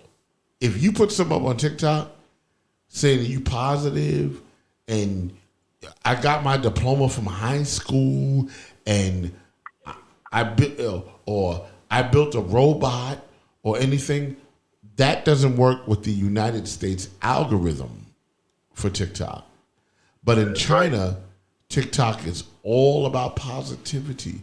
So here we see the twerking and the bullshit, and I'm going to sing a song. That's what we sing on TikTok, right? You people got to understand that wars nowadays, the modern war, is not fought on a battlefield with guns and killing. The new war is fought through social media. The new war is fought through, basically social media, right? Yeah. How can I shape your thought process and change your mind? So the new war is fought through the mind, not the guns. That Ukraine shit is last century. The shit that's happening to us is now, right? Propaganda is the war, right? That's the shit.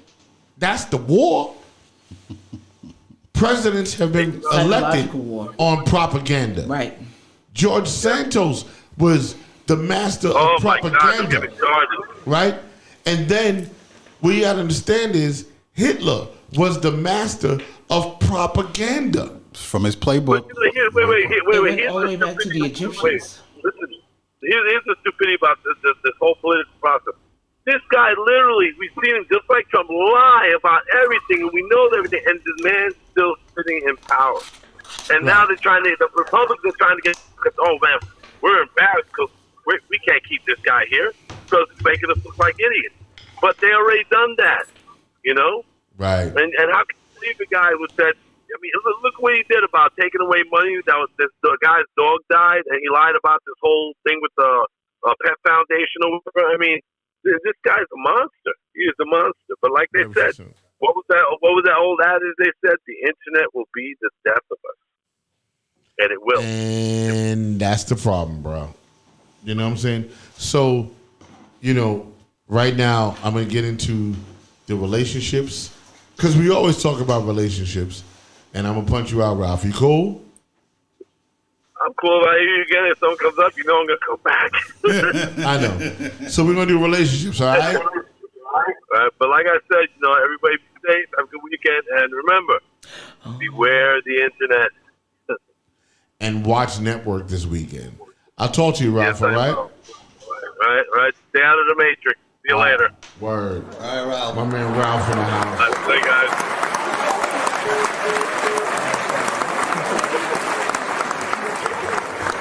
So I have relationships. Oh, you want to go to commercial? No, we're going to go into it.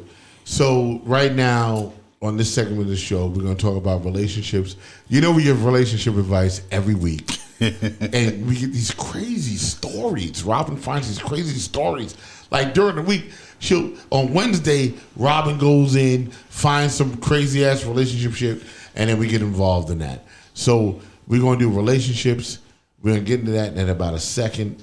But I just wanted to say to everybody, if you get a chance, find it on Netflix or whatever service provider you have and watch the movie called Network. Watch Network and you will see the prophecy of how we live today, right? It was so crazy. You know what I'm saying? Big shout out to Tina. She's like, preach. Any brand can pay for advertising. That's right. Any brand can pay for advertising. That's why we need that money. She's like, exactly, truth. Yeah, chat room's been lit on that conversation. And I appreciate you, Tina, for your participation in the conversation. You know what I'm saying? Because, I don't know if that was what we planned on doing tonight. That's the beauty of our show. Right. But it was important. Because we all have an input on, like, an intelligent input on, right. How we see the news working, how we see topics evolve. Yeah, we have intelligent input on everything. Now. So I'm enjoying that. But now we're going to get ignorant. I'm going to do last week's one first. All right, go ahead. Okay. Let's see what Robin has. We didn't do last week's relationship advice because we did the CPR. Right. That's right. Yes. For Damar Hamlin. Right. And it was an excellent segment. Thank you, Rock, for doing that. Yeah. But I wanted to bring the bullshit, and that's my job. So let's go with last week, and you know what I'll do? I'll toggle between this week and last week, and let's do that. Right. All right. So I have one that says, my wife bores me and she has a bisexual past. So I suggested we open a marriage so I can date. But she's dating men. I can't enjoy dating because I'm concerned with who she's sleeping with. One guy is trying to replace me. She refuses to close the marriage. What's my advice? Gary, let's go. Yeah, you go first, Gary. I'm putting the camera on you. Wow, really? Yeah, how you feel about this, Gary? Because it's kind of almost cuckold, but go ahead. Almost. So the wife is bisexual, right? Right. Okay. So no, he says she has a bisexual past. So she's a bisexual. Wait, hold on. Now, she probably didn't entertain women, but because she saw that, she did before, she's like, oh, she's bisexual. Past. He says bisexual past. Yeah, which means she's a bisexual. We're gonna get your answer in a minute. So, guys, wow. He should have. I mean, before he married her, he should have known. Like, I mean, is she? You know, at what level is her sexuality? You know, when they got married, right? I think that if she wanted to experience or explore more, there should have been that in-depth discussion. Well, he wanted to, right? Because she bored him. But I mean, if she's if she's bisexual, and he knew that and understood that, and if there was the conversation that she wants to, I guess, don't say the word, Rock.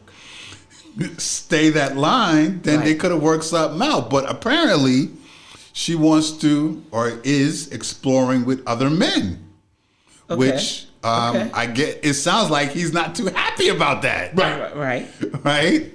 So I think that there should have been a in-depth conversation and discussion in the beginning to really.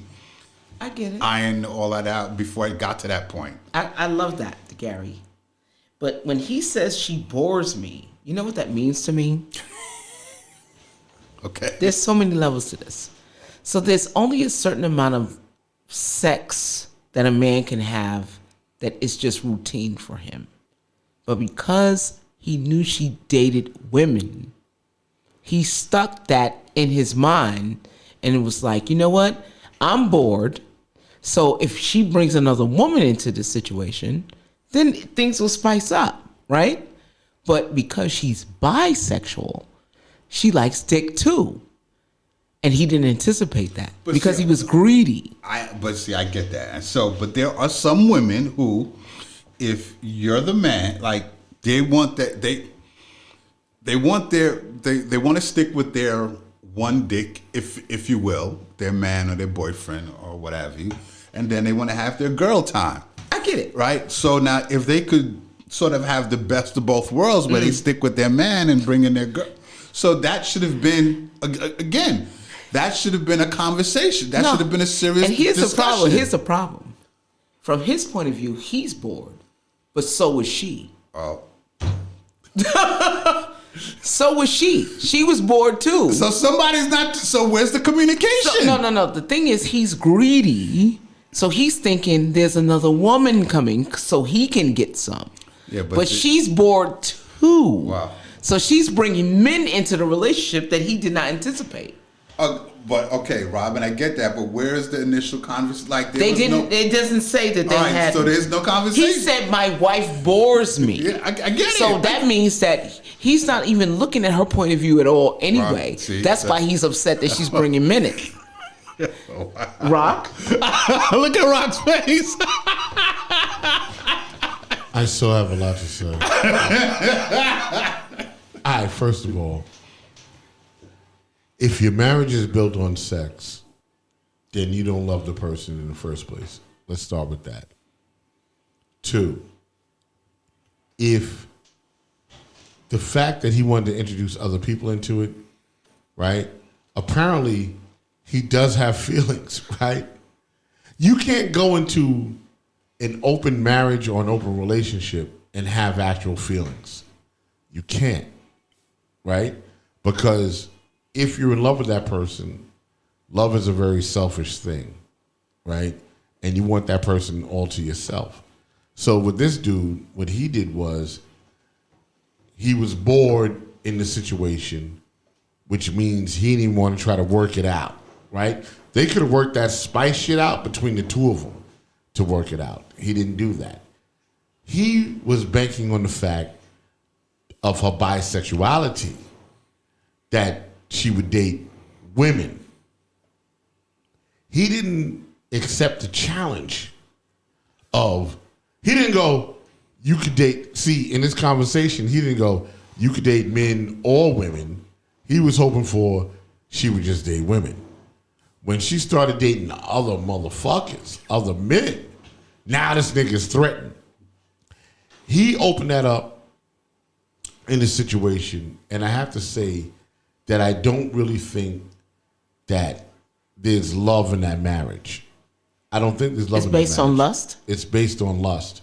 There's no love in that marriage. And they need to figure out,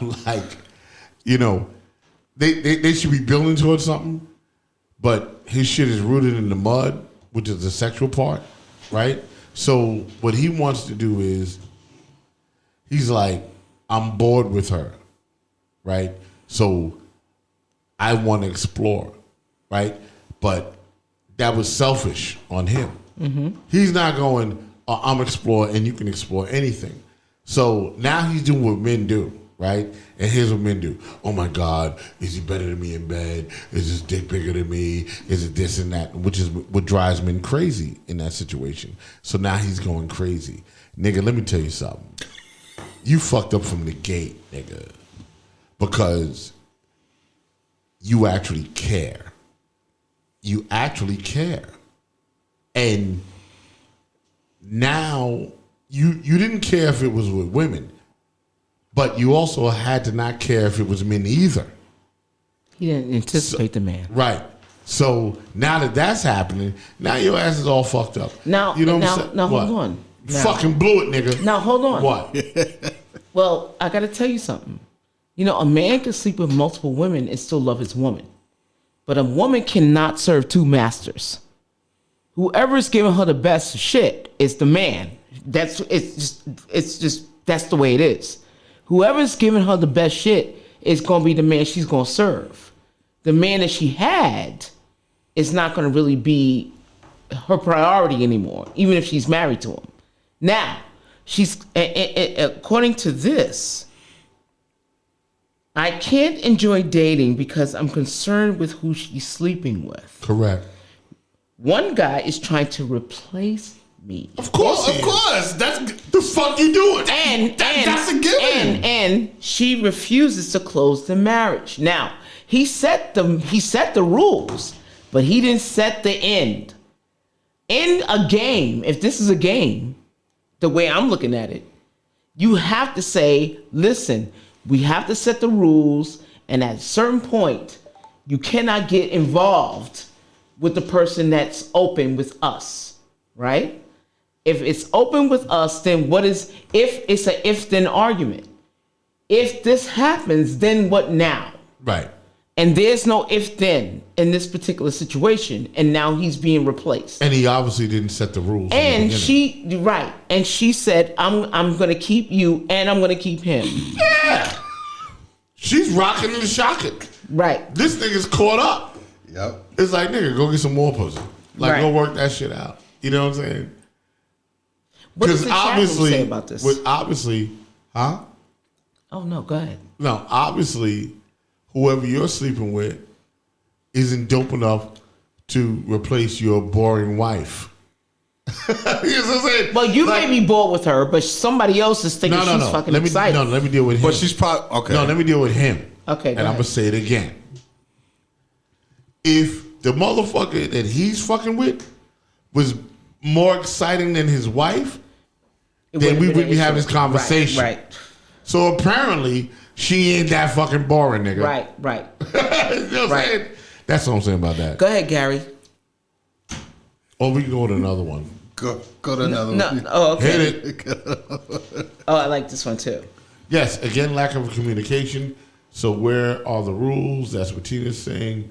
That's the whole truth, Rock. Yes, it is. Mm-hmm. Truth. Yep, exactly, Rock. Yeah, absolutely. Yeah. Shit is crazy. Go ahead, go. Okay, ready? My online fiance for 4 months promised to meet me in real life. Gary, you should understand this story. Oh, you got jokes. Yeah. Fiance. Online. I sent him money. That's the first joke. To come 4 times, but he didn't make it. Come visit. I traveled to meet him, and it was a woman. We shared so much that I forgave the catfishing, but says, I'm not lesbian, but we had sex. How do I trust her? Help. Gary. I'm not saying Go to Gary. Go to Gary. You don't answer this. I'm always last. Yes. First of all, online fiance, what in the hell? Like, before you even get to that part with someone, you got to meet them in person. You know, you got to spend time with each other, like a whole bunch of stuff. So to even call up your to even call this person your online fiance, that just stupid. Yeah, that's very stupid. So I'm gonna give you my take on this. Donkey. A person can call you 10 to 12 times a day, and you can be completely immeasurate in their like conversation. But those are just words. Actions mean different. She wanted to meet with this person to, commiserate. I'm not commiserate. That's the wrong word. Consummate the relationship. But because she was so enamored with all the words that were being said, because basically it was all bullshit. That. Right. Come on. Words mean one thing. Yeah. Actions mean another.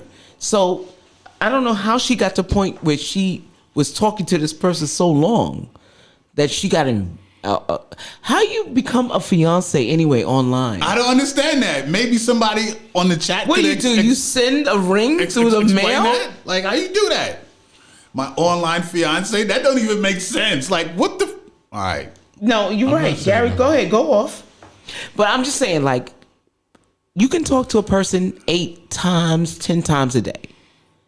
But if you don't see them and they don't give you like the emotional connection physically, then what are you doing? But you said the key word, the emotional connection, and you need to meet someone. You need to meet, I guess, your potential significant other. And not only that, but you can't be a fiance if you never touch the person. Exactly.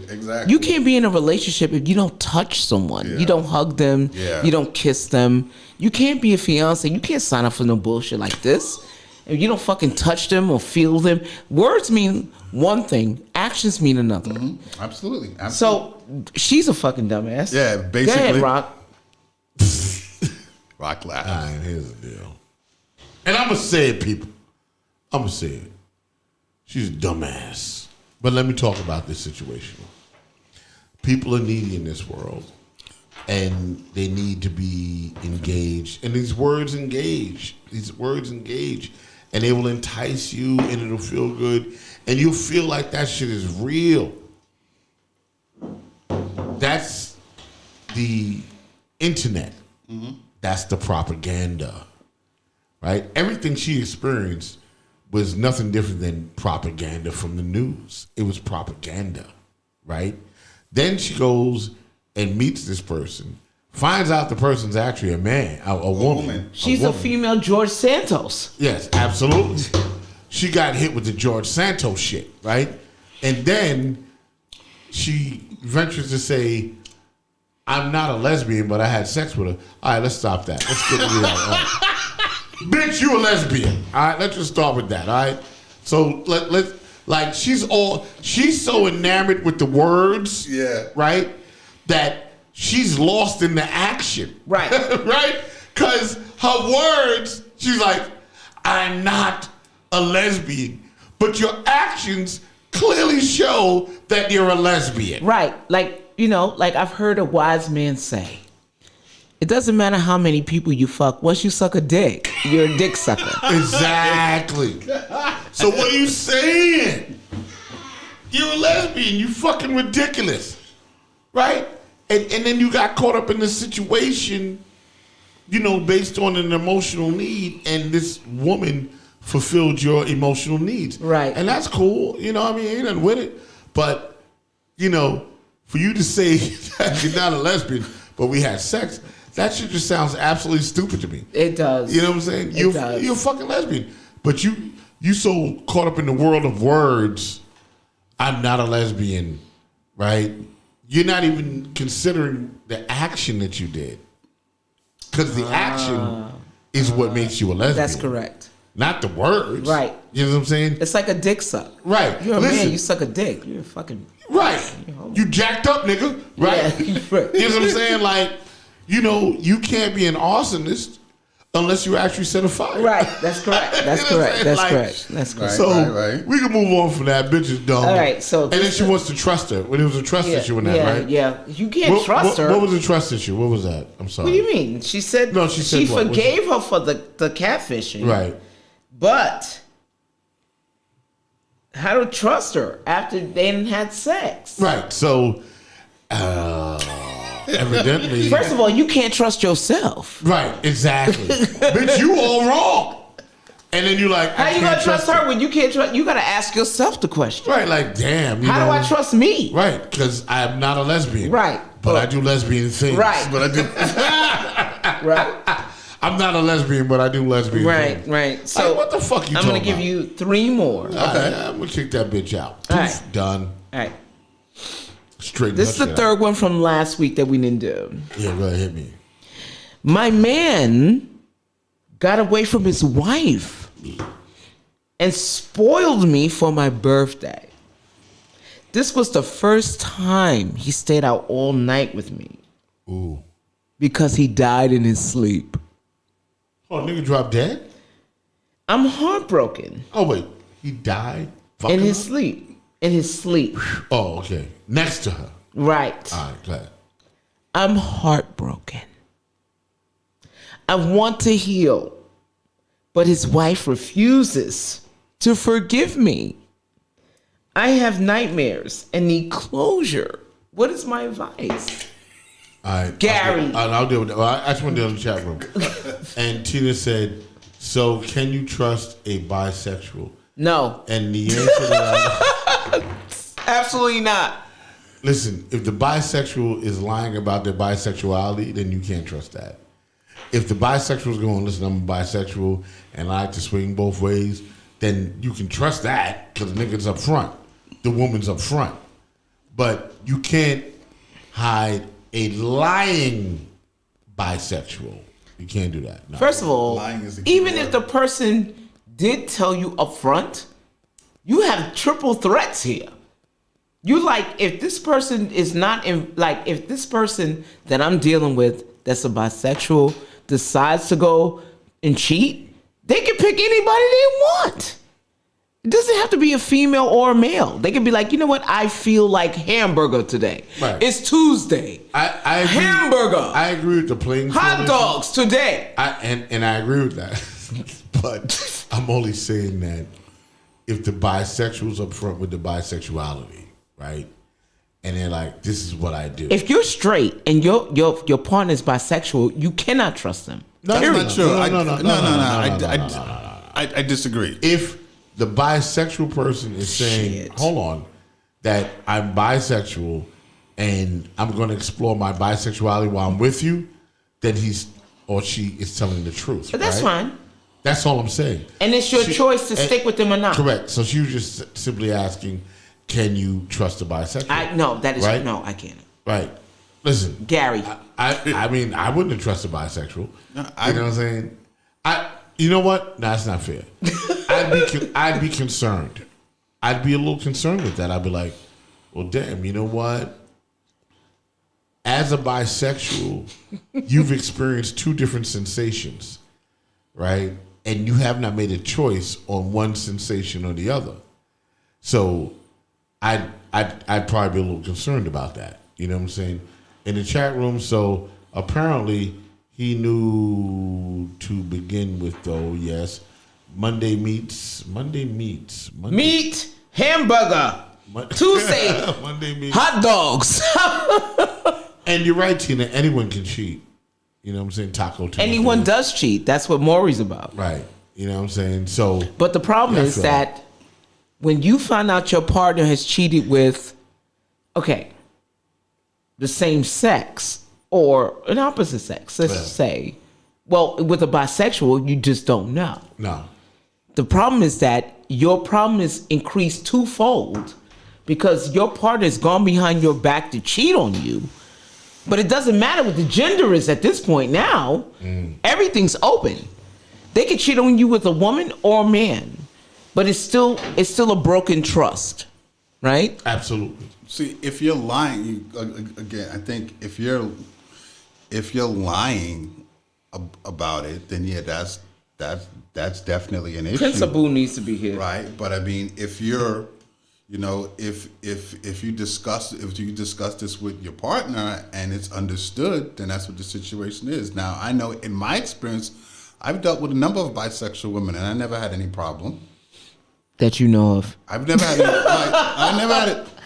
That you know of. I'm telling you. I've never had because let me tell you something. Because gay women go through this shit all the time, where they have a woman who they may have turned out, or she's the lipstick, right? She's the lipstick, and they get more upset that the woman that they're with is with a man. Oh, well, those are the crazy list. No, but it's still the same. She's still bisexual, right? She's still bisexual. It's just the fact that it's two women versus a man and a woman. So if the woman goes and she dates one woman exclusively, and then the partner finds out she's dating men, the woman is still bisexual. It's still the same thing. It's just that it's on the other spectrum. Versus a man who deals with a woman who sleeps with women, right? They kind of can tolerate that until the woman who is bisexual sleeps with men. Then it's a problem. Right. That's the issue. That's the core issue. Well, yeah. But again, if you're going into a situation where you know but people don't tell you the truth, and that's. Well, you got to have the real conversation. No, come on. You got to have this. But see, well, I do agree that, in certain cases, people don't tell you the truth. But I think that when you're dealing with someone and you're getting into a real relationship with someone, these are the real conversations that need to be had. Only if that the person that you're with is mature enough to have that conversation. Well, you got a lot of people hide the fact that they're pedophilia. You know what I'm saying? They hide the fact that they're gay. They hide the fact that they've been married and they're still dating you. You know, I mean, it's just like, it depends. It doesn't depend on the relationship you have. It depends on the person you're with. If they want to disclose that and want to have a transparent relationship, then it's a different scenario. Well, why have a relationship if it's not transparent? That's exactly the question. Okay, then. All right. Okay. So, just to deal with that, right? And I want to take this out of relationships, but I want to put it in relationships, right? And the deal is this.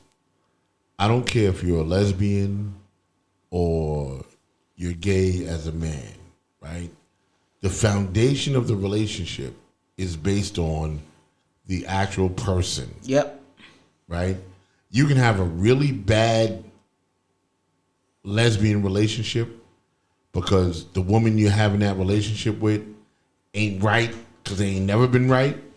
And you can have a bad gay relationship. Because I think that the misconception about,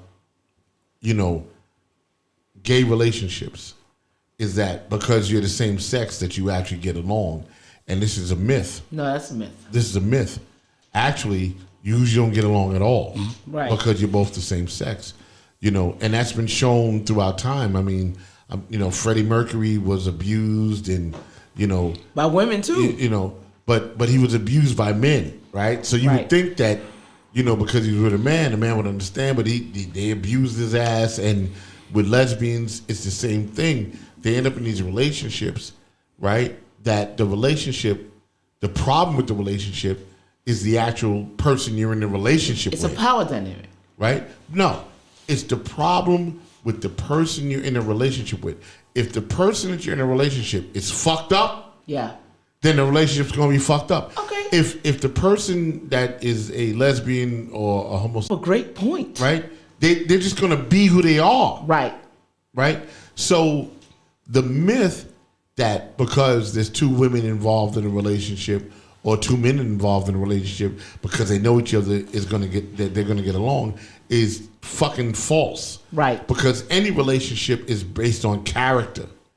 every relationship is based on character. What is the character of the person?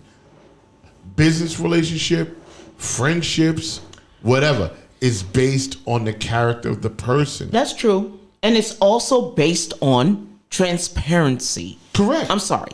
But if hold your on, character is not transparent. No. Let me just finish this statement. You can have character. Everybody can be a bad character. Hitler had a mom and a sister and a brother. But you can be a good character. No, but hold on. But when you have transparency, you give the other person a choice to walk away. Correct. And when you hide and lie, that takes away that person's opportunity to choose. That's the problem. Right. I agree. That's the problem. I totally agree. And that's where when people get railroaded or when they're lied to and betrayed. Betrayed, yeah. And that's a lot of the whole issue with the DL relationships back in the 80s and 90s. Right. A lot of people were betrayed in believing that the person they were with was straight. Right. And they were not. And they were not, right. Right. Or the person that you're with is, in another relationship. Like whatever. Right. But as long as your character is about transparency. It is. You can't have one without the other. Your character determines how transparent you are. When they find out you lie, your character's in question all the way around. All the time. So character is the foundation of the relationship. Transparency is the relationship of No. Character Transparency is the cousin of character. Okay. Okay, that's right. Character, I'm not going to argue with that. Yeah, character is the cousin. I'm not going to argue with that. Of transparency. I'm not going to argue with that. The relationship. Because listen, there's going to be certain times where your character can be tested, but your transparency cannot. There's going to be a certain time where you're going to have to tell the truth about something.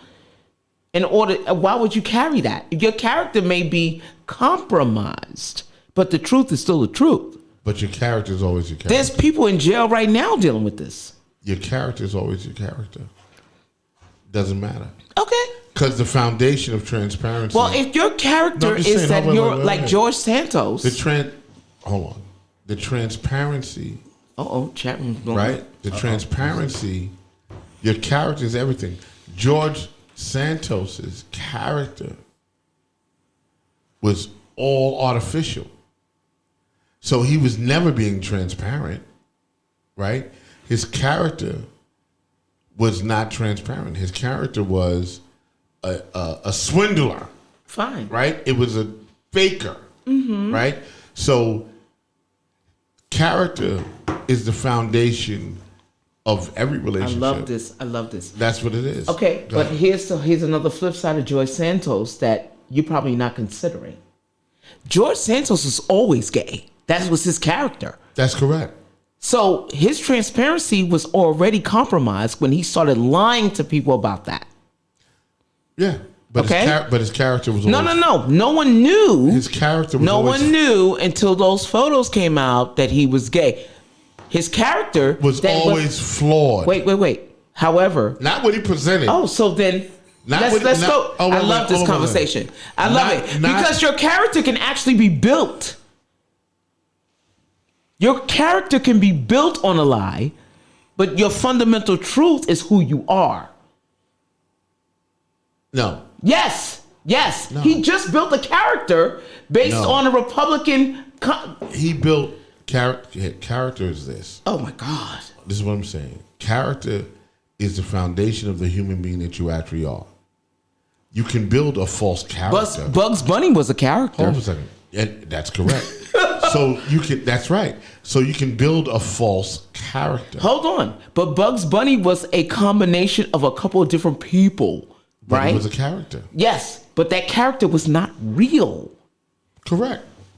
But I'm saying to you, the true essence of your personality is who you are. The character is an actor. It's an actor. Okay. That's what a character is. All right. No. Oh, I'm sorry, but when you watch movies, you see. Wait, hold on. You watch a movie. We're expounding on character. No, right? but I'm saying, listen.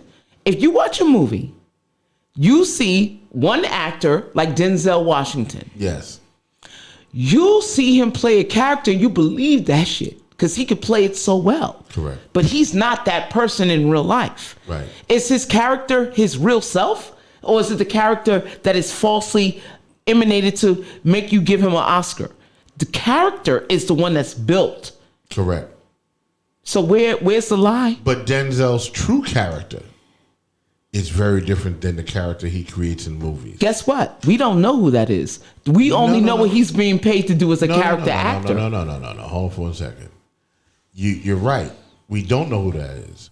But we know Denzel Washington is not the nigga that was in Training Day. You know why? Because he portrays different characters in different movies. And that's the point. You can be a character for many different roles in your life. True.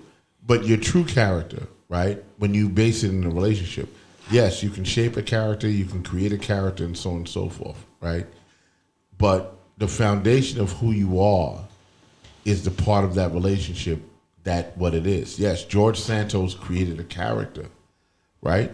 But his true character and his true, I'm looking for a word, his true, there's a word for it, and it's called... Bullshit. No, there's a word for it. And it's integrity. His true integrity is who he is.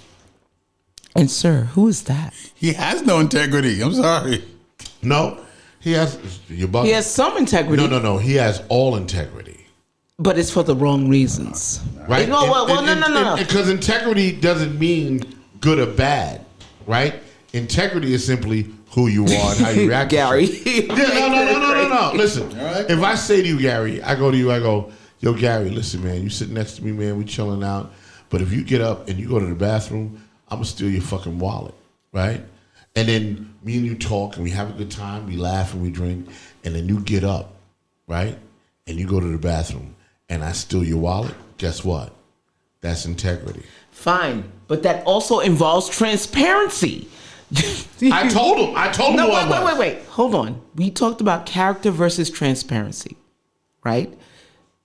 The character is the person who's telling you, okay, well, I'm not going to steal your wallet, but if you get up, it may be missing. That's a character. But if a person says, I'm going to steal your wallet from the get-go, and that's my intention, integrity is intention. And that's integrity. That's what I just said. And that's what I just demonstrated. But a character is an actor. Correct. And an actor is false. It's a false face on a real situation. Okay. I'll take that. That's what I'm saying. Yeah, I get it. Oh, where were we? You know where we at? Well, go to the comments. Next story, and let me read the comments. So, all right. You don't know the lie until the lie comes out. That's right. How do you know the lie from the beginning? Right. We know Santos is building a character upon a foundation. That's correct. Who doesn't actually support his ideas. Right. Tasha, definition of character is mental and moral quality. Right. That's where I was at when I first said character. Can I just... Okay, go ahead. Go ahead, Gary. I'm just reading. The Republican Party doesn't support any if the thoughts, lifestyle, or ideas of its person. Hold on. So Bugs Bunny, we see the background to begin with. We know Santos is building a character.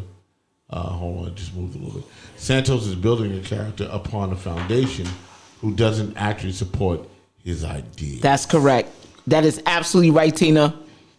Tina. I like Tina. Who is she? Good shot. Why you do that to her? I didn't do that. Is she your friend or Gary's She's friend? my friend. All right, what's the next story? All right, So ready? wait, hold Go on. ahead. So I just want to say, the definition of integrity is the quality of being honest and having strong moral principles and moral uprightness. And look up character. Hold on, wait. Which means the word integrity is not good or bad. It just is. You honest. That's all it is. Right. Honest. Is honest a lie? Is honesty a lie? No, hold on for a second. Honest, once again, could be simply that I say to you, this is what I'm going to do to you, whether it's good or bad, and I do it. Fine. That's what that definition is. Fine, but that does not interpret character. No.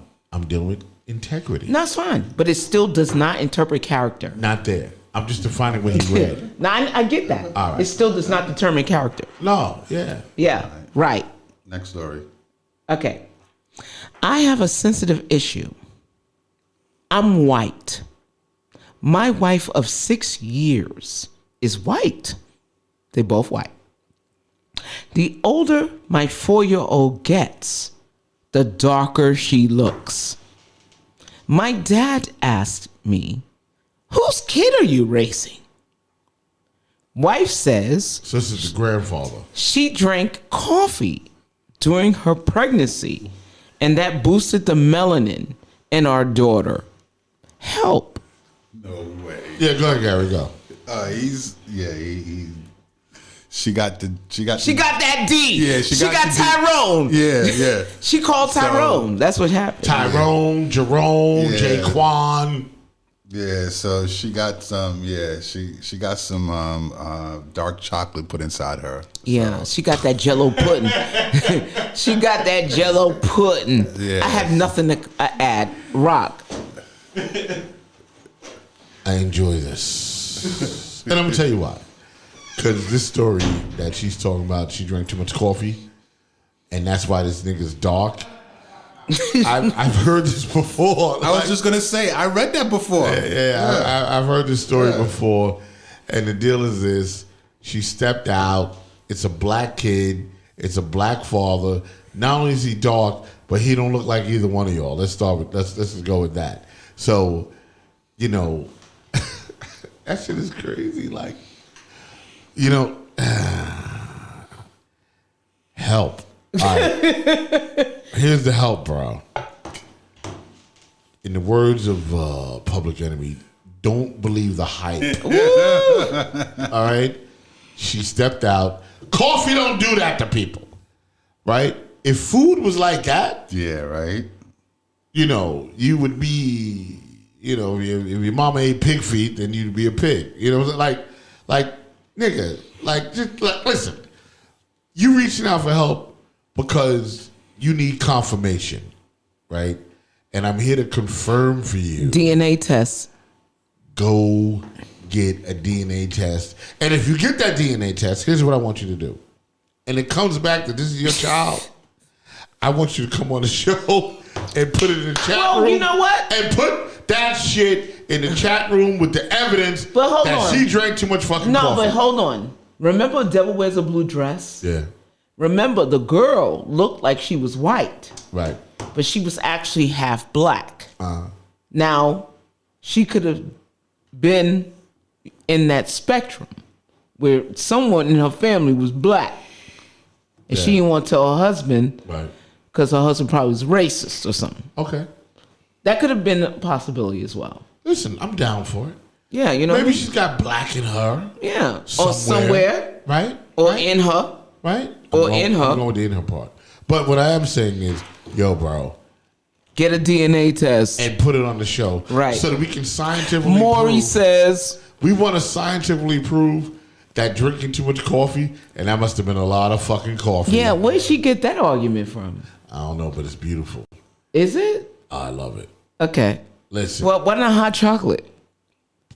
Because coffee is thicker. Coffee is the beans. No, but so is chocolate. Chocolate is beans. Listen, she went with what she drinks normally. She's like, I don't drink hot chocolate. Let me go with coffee on this one. I love it. All right, let's go with another one. Ready? Another one. Yeah. Definitely. Definitely just genetics changed the melanin. Definitely. Genetics changed the melanin. Grace Papa McLean says, DNA test, DNA test, DNA test. Right? Loving all this convo tonight. Nice. He's grasping his straws. Yo, Grace, and that's Poppy McLean. Word. You know what I'm saying? Tina's cracking up.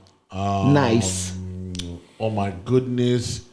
Honestly, and there you go. All right. Give me another one. All right. This one says... Because I got shit to talk about. All right, let's go. I married a God-fearing man, Religious nigga. but outside of sex, blessed be a future mommy, he adds no value to my life. Cooking and cleaning is a woman's work. And I provide for him while he works on his Bible-inspired novel. I expected an helpmate, not an adult son. What do I do, Gary? We're going to Gary Facts on this one. How? So if she married this guy, or if they got married, like, she has to, I would imagine she's been with him for quite a while. Right. So how could she not know some of these things? Okay. It just boggles my mind. Like, how could you, like, so is it that, once you get married, then the person just automatically changes? I mean, that's, so yeah, it's just, again, it goes back to, I always say, the communication, having these real conversations. That's true. When you're in these or getting into a committed relationship, is having the real in-depth, transparent conversations. That's true. No, and here's where I look at things a little bit differently. Women are obsessed with getting married, but not the marriage. They're obsessed with the wedding. Well, they like the idea, right? Right. Okay, right. Women are obsessed with the wedding, but not the work that takes to be a wife, right? And I think that she knew that her husband was, she said, God-fearing. Mm-hmm. And if you look at the Bible is where the man is the leader of the home and the woman is the domestic. Right. And I don't think she realized how deep that went until she was about to get, have a baby. She realized that she was going to be carrying the weight of everyone once the baby came out. And I think she was over her head. And I think she pretty much deluded herself into thinking that as a wife, she was going to be taken care of. Instead, she realized that her husband thought that, women do these things naturally. The rib. I got that speech all my life. The man gave the woman the rib. And because he gave the woman the rib, this is what you got to do. But I think that in real life situations, if she's taking care of her husband while he's writing a novel, he's clearly not working. Yeah. And she's having a baby. So there's some financial constrictions with that. And she still has to do all the work. So he's not bringing any money, and she's having a baby, and she has to do the work. And now she wants to know how to fix it. Go ahead, Rob. Well, first of all, I just got a text from Gerald Kelly, and he was saying, did you get the tickets? I said, absolutely. Is he watching the show? Nah. And I said, we're doing the show right now. Do you want to call in to promote tomorrow night? I'm probably going to hit the button and just call him. But, yes, Gary. I was just going to say, since you were mentioning Gerald Kelly, tell him about what happened Wednesday night. Oh, yeah, true. What happened Wednesday night? When we went to... Oh, Gerald Kelly. The party, right. our party at Maria Davis. But let me address this situation. Okay. Which one are we on now? The Bible woman with the baby. Oh, yeah. Fucking dummy. All right, cool. So here's the deal. This nigga is an artist, and his only form of income is the art that he's doing right now, which is no income right now, and you're not being supportive of that, right? Because you expected him to be something else, right? Obviously, you already knew that this nigga was an artist, right? You already knew that, and in that, you knew he was an artist, and you married him anyway. He didn't have another job. He didn't have another hustle. He didn't have nothing. And you got down, and this is what you got. You already walked into the situation knowing that this was the person that he is. Now you want to change him, right? Mm-hmm. Which is a problem in a lot of relationships. You can't change somebody to fit the mold of what you want them to be. Right. Right? And that's what your issue is right now. You're trying to have this person fit a mold of what you want them to be in that relationship. False expectations. So now you're like, what do I do? Well, here's the deal. All right, so you're in a marriage and you're about to have a baby. Then you need to figure out how to make that work for you. Right? Or if it doesn't work for you, then you leave. I promote the fact that you're having a child with him, and we have a lot of broken marriages and broken children as a result of broken marriages. So I'm simply saying to you is, you got to learn how to manage people, right? Life is about managing people. If you're going to manage people, you have to manage people, but you can't have expectations of what this person should be. That's true. You have to look at the person and go, this is what this person is. Right. How can I manage that part of that person to make it work? Interesting. Right? Okay. That's straight life. But when you try to make somebody be something that they're not, that's never going to work for you. Right, that's why people break up all the time. That's true. You know what I'm saying? Because you trying to make it something or make that person to what you want them to be. They can't be what you want them to be because they are who they are. Let me interject for a second. Yeah. If she is looking to him as a leader, they're religious, clearly. Mm-hmm. He's God-fearing, and I'm sure she walked in knowing that he was a religious man. I'm sure she was a religious woman, right? And I think that because she looked to him as a leader, she looked to him as a provider. Mm-hmm. And because he was not providing, she's now looking at the real situation where she now knows that he's not providing and she has a baby on the way. Well, I think now, wait. Hold on. So if she's looking to him as a man to lead her, how can he lead her if he cannot provide and a baby is coming? Like, she probably entertained the bullshit, but now that the baby is coming, real life is going to hit them hard, and she knows that he's not going to be there to provide. If they both come into a covenant, right, religiously, because at this point, she didn't say she was an atheist. She just said her man was God-fearing. So she already knew her husband was religious. But how does that work when also in the Bible, the man is a provider and she knows that he can't provide? That's her conundrum. Go ahead, Gary. So I think that because she knew that he was God-fearing, I think that's probably one of the things that sold her, right? Because when you're a God-fearing man, I guess there's a certain quality that goes with that. So I think that, she was taken on that. But another point is, I think with a lot of relationship.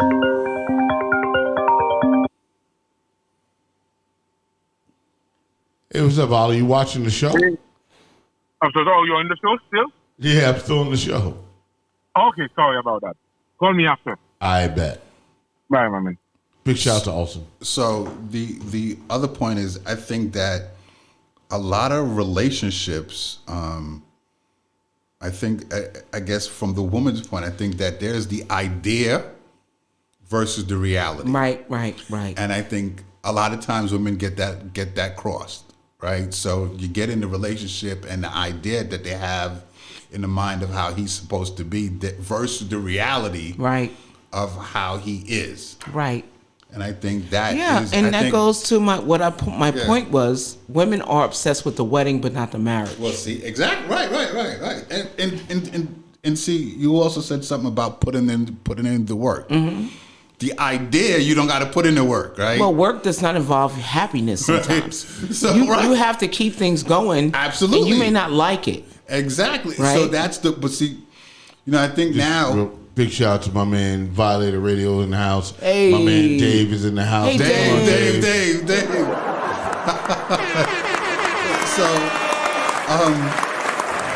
So it's the idea versus the reality and the work that goes into. So, and when it comes to the reality, there's the work, and a lot of people don't want to do the work. Right. And I just had this conversation yesterday with someone. A lot of people don't want to do the work, right? Right.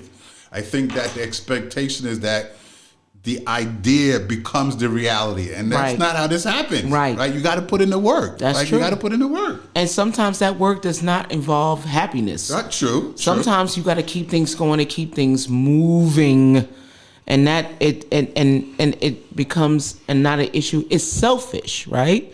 When you don't think that there's work to be involved, it's selfish because you don't think about everybody involved in a relationship.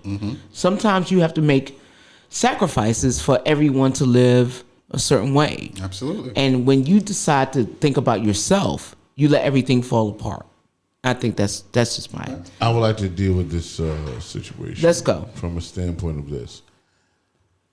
I'm going to take it as they're a younger couple, right? And as a younger couple, if you're trying to build something and you believe in this art that he's trying to do, then I totally believe that you should be supportive. I know that the baby has kind of thrown a monkey wrench into the shit, but I think that you should continue, if you're a young couple, right? You know, in your 20s, you know, to support the art that he's trying to do, because the art will eventually pay off. It could pay off, you know. Or not. Or not, but, you know, you go for it. Right. But I understand it's like, now, okay, we got a baby, and I don't know what her financial situation is. But, you know, I really, truly believe that, you know, that if he's serious about it and this is what he's doing. She should support him. I think that she should support him even after the fact. Right. Because what you're kind of doing to me, it's like, okay, this dude, because you're not saying he's doing nothing, which is different, because I got that in the chat room. Because Tina was like, her ex used to watch the soaps and all this other shit, which is doing nothing, right?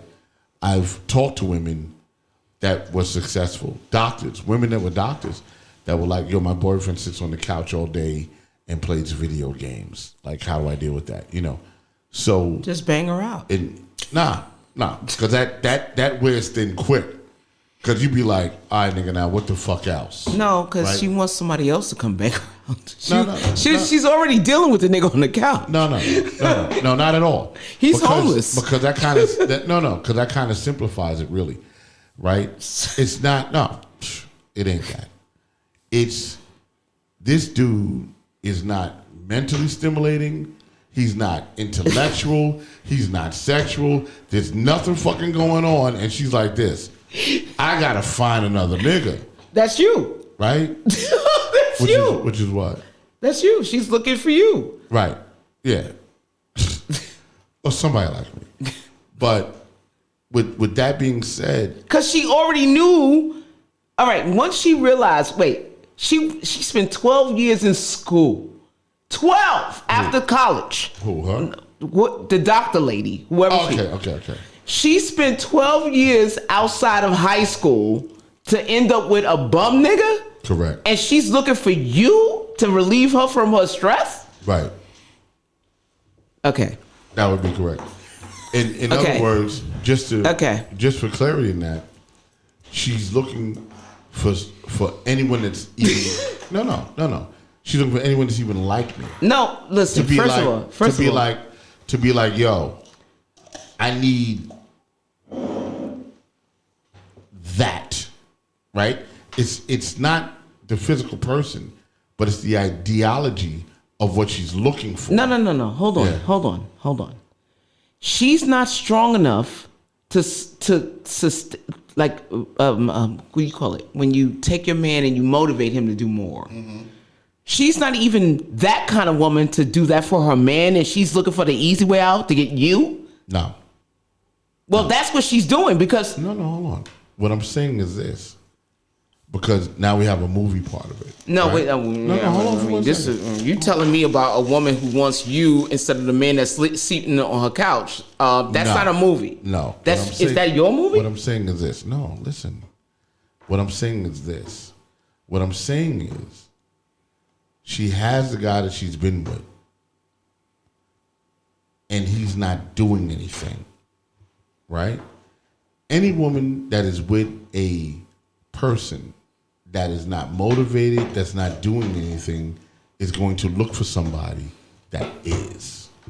That's fine. That's it. But that's all we all do. If So- you're not getting so- banged, if you're not getting touched, you're not getting kissed, you're not getting anything.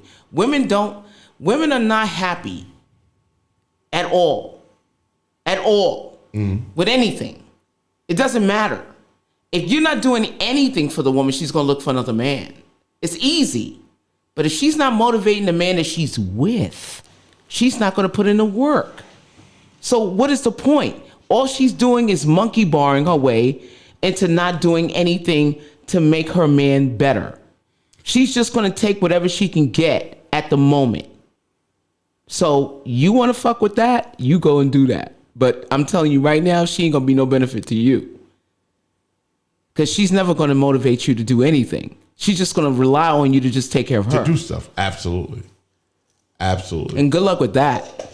And then who we Passing have? your cup. And Good luck with that. Tina says, I spent years in college to laugh out loud, seriously. Then he accused me of wanting a doctor because I was in the medical field. Absolutely. I was married for 26 years and working. A lot of individuals don't realize or understand that a relationship is a partnership. That's Violators Radio. When there's a baby now coming, it changed the dynamic of everything. She should support him still, but he has to get his ass up and go twice as hard. Well, I agree with that. Yeah. Because she's not the only one having a baby here. Yeah, he's got to get it going. Yeah, if he's a provider and a baby is coming, the novel can do more than one thing. It's not that he can just work on the novel. He can actually work and still work on the novel. People have side hustles all the time and still make it. J.K. Rowling was on welfare. She worked on her novel. She didn't have no man though. However, there's a lot of people who have side hustles and are successful from the side hustle. And then they leave their normal job and go with the side hustle when the side hustle is more lucrative. That's right. Right. But when she's saying that he's just working on his novel, I'm like, well, what else is he doing? Because the baby's coming and he's not doing anything. And that's my argument. And in the chat room, Tina says, I was dedicated, worked, and raised the kids. I did it all while trying to support his ideal. And are you still with him, Tina? After 26 years, I was done. Right. Exactly. Let me take off my headphones. Which is, yeah, what I was saying with that. I'm just not. And she's like, I'm not. after 26 done with years, this. done. Yeah, I'm done with that. Next person. Who do we got? So Wednesday night. Talk about Wednesday night with Gerald Kelly. Oh, shit. Let me tell you something. Is it Wednesday or Monday? Wednesday night. Wednesday no. shit. Last Mad week. Wednesday. Yeah, Mad Wednesday without Nigga, party. how much did you drink, nigga? It wasn't. It was 2 last days ago. week. It was 2 days ago. It was 2 days ago. 2 days ago. Yeah. So we celebrated Mad Wednesdays with Maria Davis. We did a Capricorn thing. It was me, Gary, Renee, kind of, and Heidi, Yeah. and Chinks. who else was there? Chinks. Yeah. And there was a dude from the music industry dude. Not an OSG. He wasn't OSG. He was, Nah, the music industry. Dennis Kelman. Dennis Kelman. Yes, his birthday. Right. Oh, wow. Yes. That's the great. Dude, that's the dude who performed. Yes. That's great. And so we had a surprise. We had Gerald Kelly, who's a comedian, come on, and he did about a 15-minute set, 10, 15 minutes. It was hilarious. I got it on my page. And this nigga should was share the it. funniest motherfucker Yes. ever. I mean, it was intelligent comedy. And what I did notice was that he never, ever said a curse word the whole time. Sure didn't. He just went and this dude was fucking hilarious. I loved everything about it. And I'm a hard guy to make laugh when it comes to comics. Like if you flat, I ain't fucking with you. If you stupid, I ain't fucking with you. If you curse too much, that's kind of easy. You know, it's easy. But this dude, no cursing. He talked about Michael Jackson. Oh, that was. And then he went over the lyrics of the song of Michael Jackson, and it was the actual lyrics, but the lens that he put it through made you laugh, right? And that was dope. So tomorrow night, I'm gonna read the flyer because I was trying to get him to call in. You can't put it on the screen. I'd have to share with the upload chat it and download it. So tomorrow night, right? And his kids are all comics. Yes, too, that's true. right? January 21st, Gerald Kelly. And he says that he was on Def Comedy Jam. He also has a Netflix special coming out. Oh, that's great. Tomorrow night at Comedy in Harlem. Yay! Showtime is 10 p.m. And the address is, let me just hit this and blow this shit up so I can see it. The address is 508 East 117th Street, New York, 10035. That's 508 East 117th Street. Yes. New York. Special Is there a performance by Bob. Is there a link? Bob You can put it in the Affinney. Yes. Right? Bob Affinney is a special guest performance. Who else does he have there? Hold on for 1 second. Let me see. All right. Special performance by Jazz Adair, also who's a female comic. So as I was talking to Gerald at the and that's tomorrow night, y'all, by the way. And I'm sure you can find his comedy on YouTube. I promise you, if you Google Gerald Kelly on YouTube and you see some of the shit he says, this nigga's fucking funny as fuck. It's hilarious. Gerald Kelly. So that's tomorrow night at 10 p.m. tomorrow night, which is going to be crazy. And I believe a couple of his sons are also, because he said his son was flying in from L.A. One son. Yeah, one, right? Is flying in from L.A. to perform with him. So big shout out to Comedy in Harlem. And you guys gotta come, like you gotta get tickets. We gonna be there for sure, because I gotta see this nigga again. BGM in the house. Yeah, I want to see the whole thing. I want to see what he's got going on. In the chat room, let's see. You guys are always amazing. Thank you so much. Love all the conversation tonight. Love and respect to you all. Oh my God, you guys are the best. Love all this conversation. Yeah, no doubt. So it's the real discussion. All day, which we have. So, go ahead, Gary. To piggyback off of what Rock was just saying with Gerald Kelly, so we have our own DOA, the control room. So February 3rd. Oh, what's going on? February 3rd, same place, Uptown Comedy, Uptown. What are you saying? Comedy Club in Harlem. What are you saying? Comedy in Harlem. Yeah. DOA's before. Hold on, wait. Phyllis Yvonne Stickney is coming back. Okay. Word. And DOA is opening for her? And DOA is opening for her. Oh my God, finally. So Friday, February 3rd at 8 p.m. We got to support. We got to support our boy. Yeah, so we'll be there. So wait, what does DOA have to say about this? DOA, what do you got to say? Right. Gary. Yeah, that's funny. I'll be there. So yeah, go ahead. And I just want to give a shout out to my friend Grace. She has her podcast on Mondays, Embrace the Grace. It's a relationship podcast. Oh, we got to tune in. You'd love what you talk about, Robin. You'd love it. You'd love it. I would. You'd love it. Yo, remind me on Monday. So Mondays at 8:30. Where is this? On YouTube? It's on YouTube. Wait, are you going to be on the show? I might. I mean, I'm going to tune in, and she may. Send me the link so I can call in. Sure. And also we have Dr. Monica Larson. Oh yes, back, Dr. Monica Larson. Yes, she's going to be coming back. Relationship therapist. Yes. So she should be back in February. She's going to give me a date. Yeah, she's going to give me a date when she can come back. So get your questions ready.